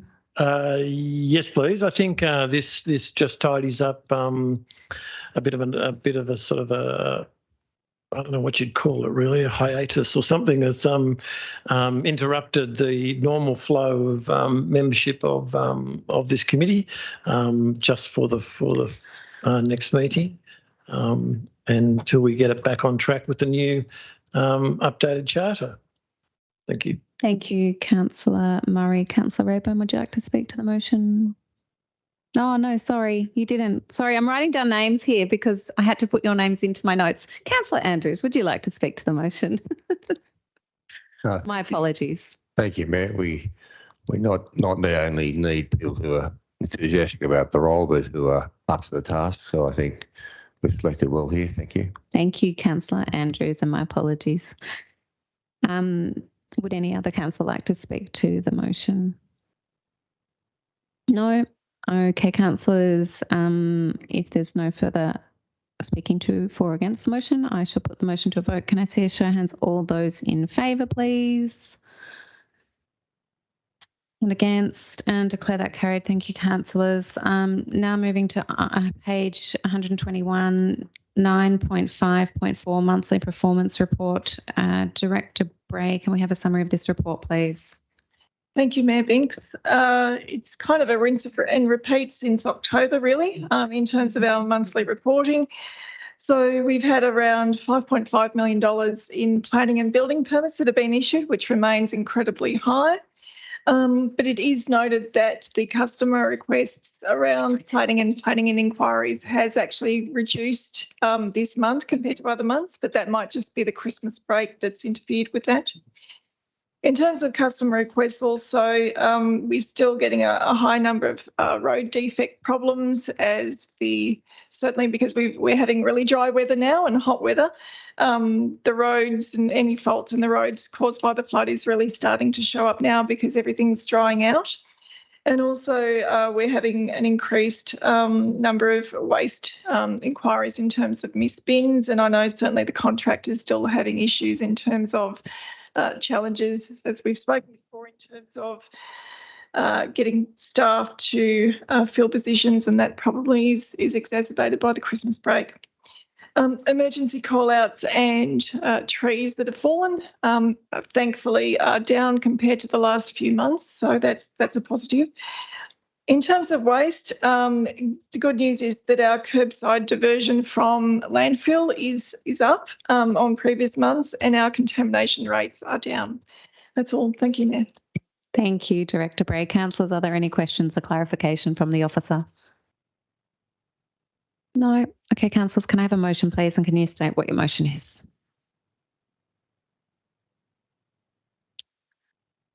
Councillor Murray. Through you, Mayor, I'd like to move the recommendation as listed on page, let me see it, 121 of the agenda. Thank you, Councillor Murray. Is there a seconder for the motion? Councillor Dickinson. Thank you, Councillor Dickinson. Would you like to speak to the motion, Councillor Murray? No, I don't think so. Thank you. Councillor Dickinson. Would any other councillor like to speak to the motion? No. Okay, councillors, I'll put it to the vote. Can I see a show of hands? All those in favour, please. And against, and I declare that carried. Thank you, councillors. And now move to item 147 of the agenda, page 147, item 9.6.1, Municipal Monitor Final Report. CEO Salomon, may we have a summary of this report, please? Thank you. And through you, Mayor. The Minister for Local Government, the Honourable Melissa Horn MP, informed the Mayor, yourself, on the 11th of January 2023 that the municipal monitor appointed to our Shire, Miss Janet Dorr, had submitted her final report and provided Council with a copy, which is attached to the agenda papers. The Minister noted that the Council had made improvement with the expert assistance of Ms Dorr, but there was still improvement that needed to be undertaken. The monitor in her report notes also that there has been improvement in councillor conduct and councillor understanding of their responsibilities and the role of the Chief Executive Officer, and has made a number of recommendations, including that councillors do find it challenging to perform their roles as required under the Local Government Act, focusing on ward interest rather than those of the entire municipality. Councillors involve themselves in operational matters that are the responsibility of the CEO, especially when these matters relate to the interest of their ward. Councillors' preparedness for briefings and meetings varies considerably, and there continues to be limited discussion and debate in public meetings. And her last finding was there is poor uptake in training and development opportunities by Council. This report recommends that Council note the final report from the municipal officer and authorise officers to upload this onto Council's website. Thank you, Mayor. Thank you, CEO Solomon. Councillors, are there any questions of clarification of the officer? No, if that's the case, councillors, can I have a motion, please? And can you state what your motion is? Councillor Rayburn. Thank you, Mayor. I suppose I should be the one who should be moving this report since I was the one who asked for it while I was Mayor. So I move that the recommendation is printed on page 147. Thank you. Thank you, Councillor Rayburn. Is there a seconder for the motion? Councillor Andrews. Thank you, Councillor Andrews. Councillor Rayburn, would you like to speak to the motion? Yeah, thank you, Mayor. I really would. I'd like to just congratulate Ms Dorr on her persistence and her understanding of what local government is about. Her insight into how we as councillors can work better to understand governance, our role as a councillor, and to go forward to become better people in ourselves. And I thank Ms Dawes for her due diligence and her input into helping us as a council go forward for the future. And I really do appreciate it. And I thank her personally. Thank you, Councillor Rayburn. Councillor Andrews, would you like to speak to the motion? No. Would any other councillor like to speak to the motion? No. Okay, councillors, I will put the motion to a vote. Can I see a show of hands? All those in favour, please. Against, and declare that carried. Thank you, councillors. Okay, now moving to page 151 of the agenda, item 9.6.2, Council Policy Review, Social Media Policy, Executive Manager Favaloro. May we have a summary of the report, please? Thank you, Mayor. So social media can be a really powerful tool for consultation and engagement. It's a wonderful way to gauge sentiment on issues, but also to drive people to our website for more information or our engagement hub to have their say. Of course, social media comes with some risks. We can see that it often or can attract negative attention pretty quickly, or there could be incorrect comments, and replying to posts must be really carefully considered on individual situations. So the updates to our policy aims to inform and guide the way council, our staff and contractors use social media to make sure that we're getting the best reach possible. Another important part of this policy update is the moderation of our social media channels. So what it states is that we will delete posts on our owned sites where they're considered questionable, misleading, defamatory or inappropriate. So what that means is anything that's offensive, anything that's threatening, hateful, racist, sexist will not be permitted on our social media channels. So, councillors, there is a recommendation on what I hope is page 151 of tonight's agenda.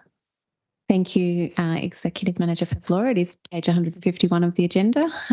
Councillors, are there any questions or clarification for the officer? Councillor Murray. Through you, Mayor, the word biannually, is it annually? Could you just clarify what that word means, please? Thank you, Councillor Murray. It means every second year. Thank you, Councillor Murray. If there's no further questions or clarification, councillors, can I have a motion, please? And can you state what your motion is? Councillor Horrigan. Thank you, Mayor Binks. I'd like to move a motion that we adopt the recommendation as stated on page 151 of the agenda. Thank you, Councillor Horrigan. Do I have a seconder for the motion?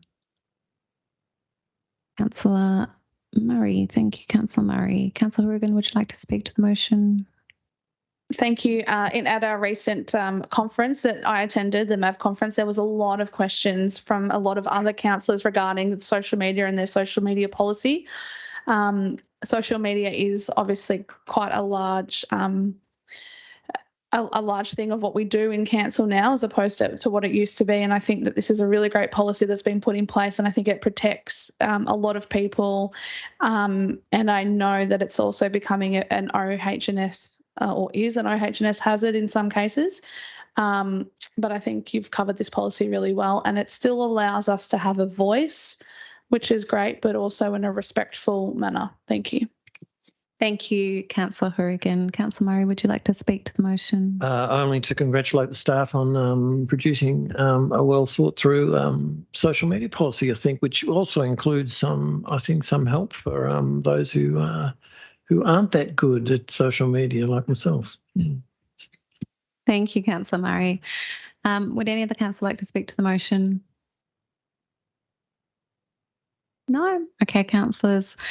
I'll put the motion to vote. Can I see a show of hands? All those in favour and against, and declare that carried. Thank you, councillors. Councillors, we're now moving to page 156 of the agenda, and we're at item 9.6.3, Municipal Association of Victoria, May 2023 State Council motion submission for review of the Victorian Electoral Commission costs associated with the electoral structure review process. CEO Solomon, may we have a summary of this report, please? Thank you, and through you, Mayor.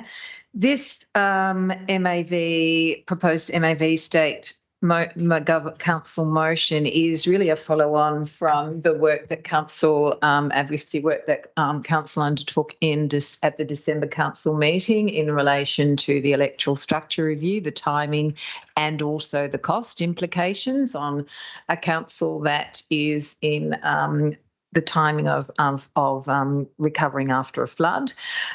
Given that the electoral review wasn't postponed and the costs are still required to be paid by council, this motion suggests that we present a motion to the State Council, just urging that MAV advocate on behalf of small, rural and regional councils to review the $65,000 instead of applying the current structure, which is a flat fee structure for metropolitan large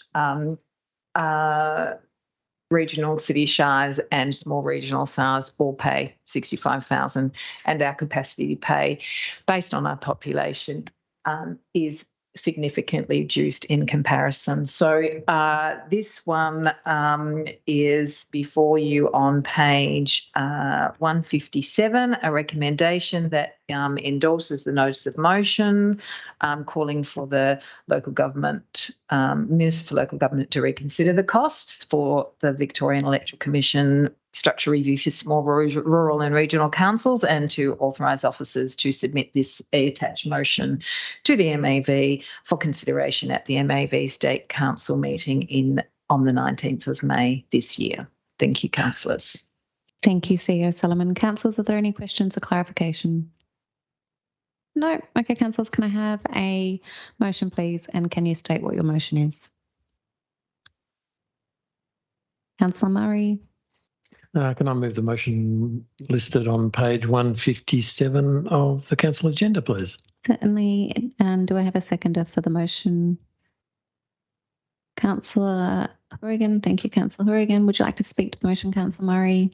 Just to say that this is another example, I believe, of cost shifting, and there's a lot of it going around, and we have to bear a lot of these sort of additional costs from time to time from other levels of government.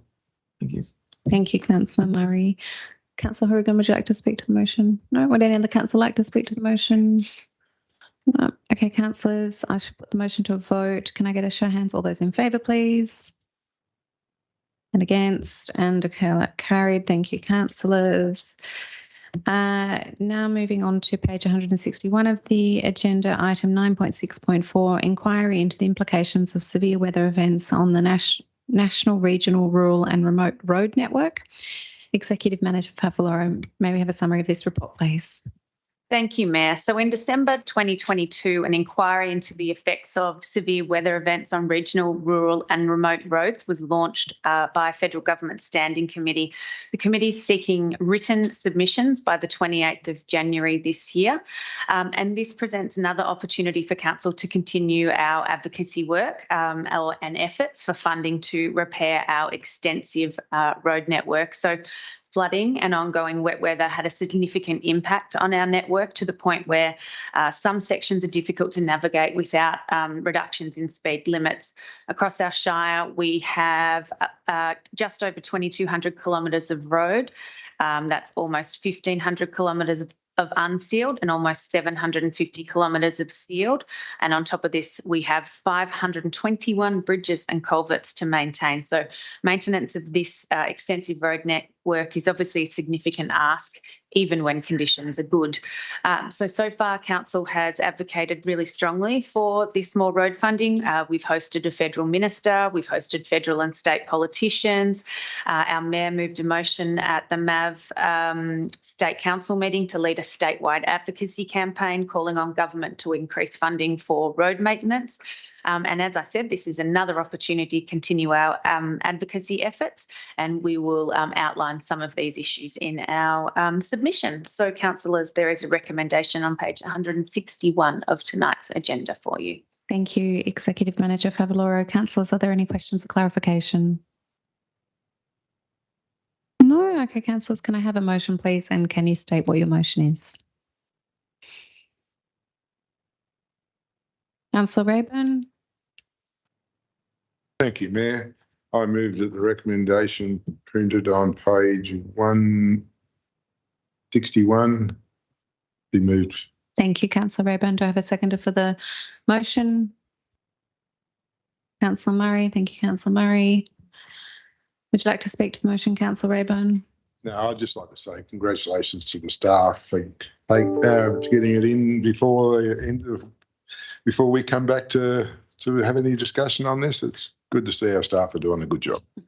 Thank you, Councillor Rayburn. Councillor Murray, would you like to speak to it? No. Would any other councillor like to speak to the item? No. Okay, councillors, I shall put the item, the motion to the vote. Can I see a show of hands? All those in favour, please. And against, and declare that carried. Thank you, councillors. And now moving to page 166 of the agenda and item 9.6.5, Municipal Association of Victoria, May 2023 State Council motion submissions for review of the current National Disaster Financial Assistance Betterment Funding. Director Adamak, may we have a summary of this report, please? Thank you, Mayor Binks, and through you, Mayor. Strathbogie Shire Council is committed to the safety of its people and has obligation under the OH&S Act and the Roads Management Act 2004 to provide a safe work and travelling environment. The ongoing impact of our variable climate has seen increasing levels of extreme weather, which in turn creates a higher volume of maintenance activity on our roads and drainage system. Strathbogie Shire has approximately 2,200 kilometre roads, 1,465 kilometres of unsealed and approximately 748 k's of sealed roads. Council also maintain 521 bridges, as mentioned before. After October flood 2022 event, 22 kilometres of unsealed roads, more than 3 kilometres of our sealed road patches and 98 bridges and major culverts required restoration, flood restoration works beyond the capacity of Council's operation unit.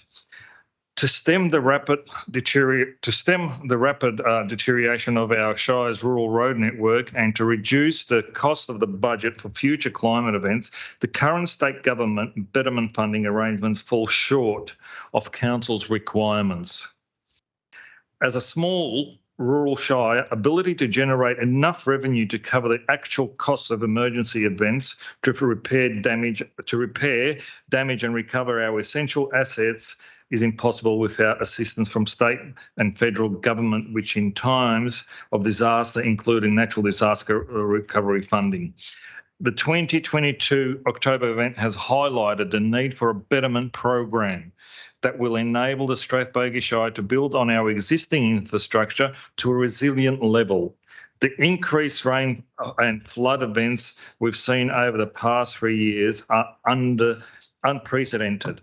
What Council is calling for is unprecedented funding, not just to repair our roads, but to strengthen them for future events. It just makes good business sense to build back better.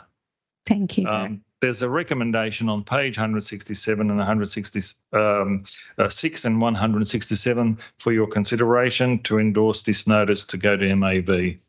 Thank you, Director Adamek. Councillors, are there any questions or clarification of the officer? No? Okay, councillors, can I have a motion, please? And can you state what your motion is? Councillor Rayburn. Thank you, Mayor. I move that the recommendation as printed on page 166 and 167 be moved by Council. Thank you, Councillor Rayburn. Is there a seconder? Councillor Murray. Thank you, Councillor Murray. Would you like to speak to the motion, Councillor Rayburn? Thank you, Mayor. I'd just like to endorse the words the Director has just stated, because the road network in Australia is actually falling apart. But when you drive around, not just Strathbogie, but a lot of roads around the state of Victoria, there's a lot of work needs to be done, and you only have to look at the Hume Freeway and the Golden Valley Freeway. There needs to be money to set aside to do this improvement. And, you know, we're pushing everything off rail onto road. So we have to put money back into road to keep our transport working. So unless governments do this for the future, I don't know where we're going to end up. We might be pushing push bikes in the next 20 years the way we're going.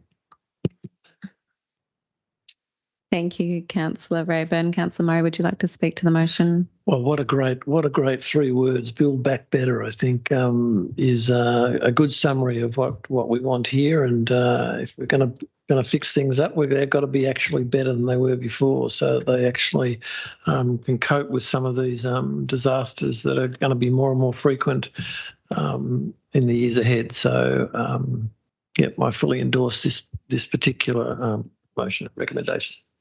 Thank you, Councillor Murray. Would any other councillor like to speak to the item? No? Okay, councillors. I shall put the motion to a vote. Can I see a show of hands? All those in favour, please. And against, and declare that carried. Thank you, councillors. Moving to page 83 of the agenda. CEO Solomon, are there any notices of motion or notices of rescission, confidential business to conduct this evening? Thank you, through you, Mayor. No, there is no confidential business or notices of motion for this evening's meeting. Great, thank you. And no rescission motions either. That being the case, so the next monthly meeting of the Strathbogie Shire Council is scheduled to be held on Tuesday, the 21st of March 2023 at the Euroa Community Conference Centre, commencing at 6 p.m.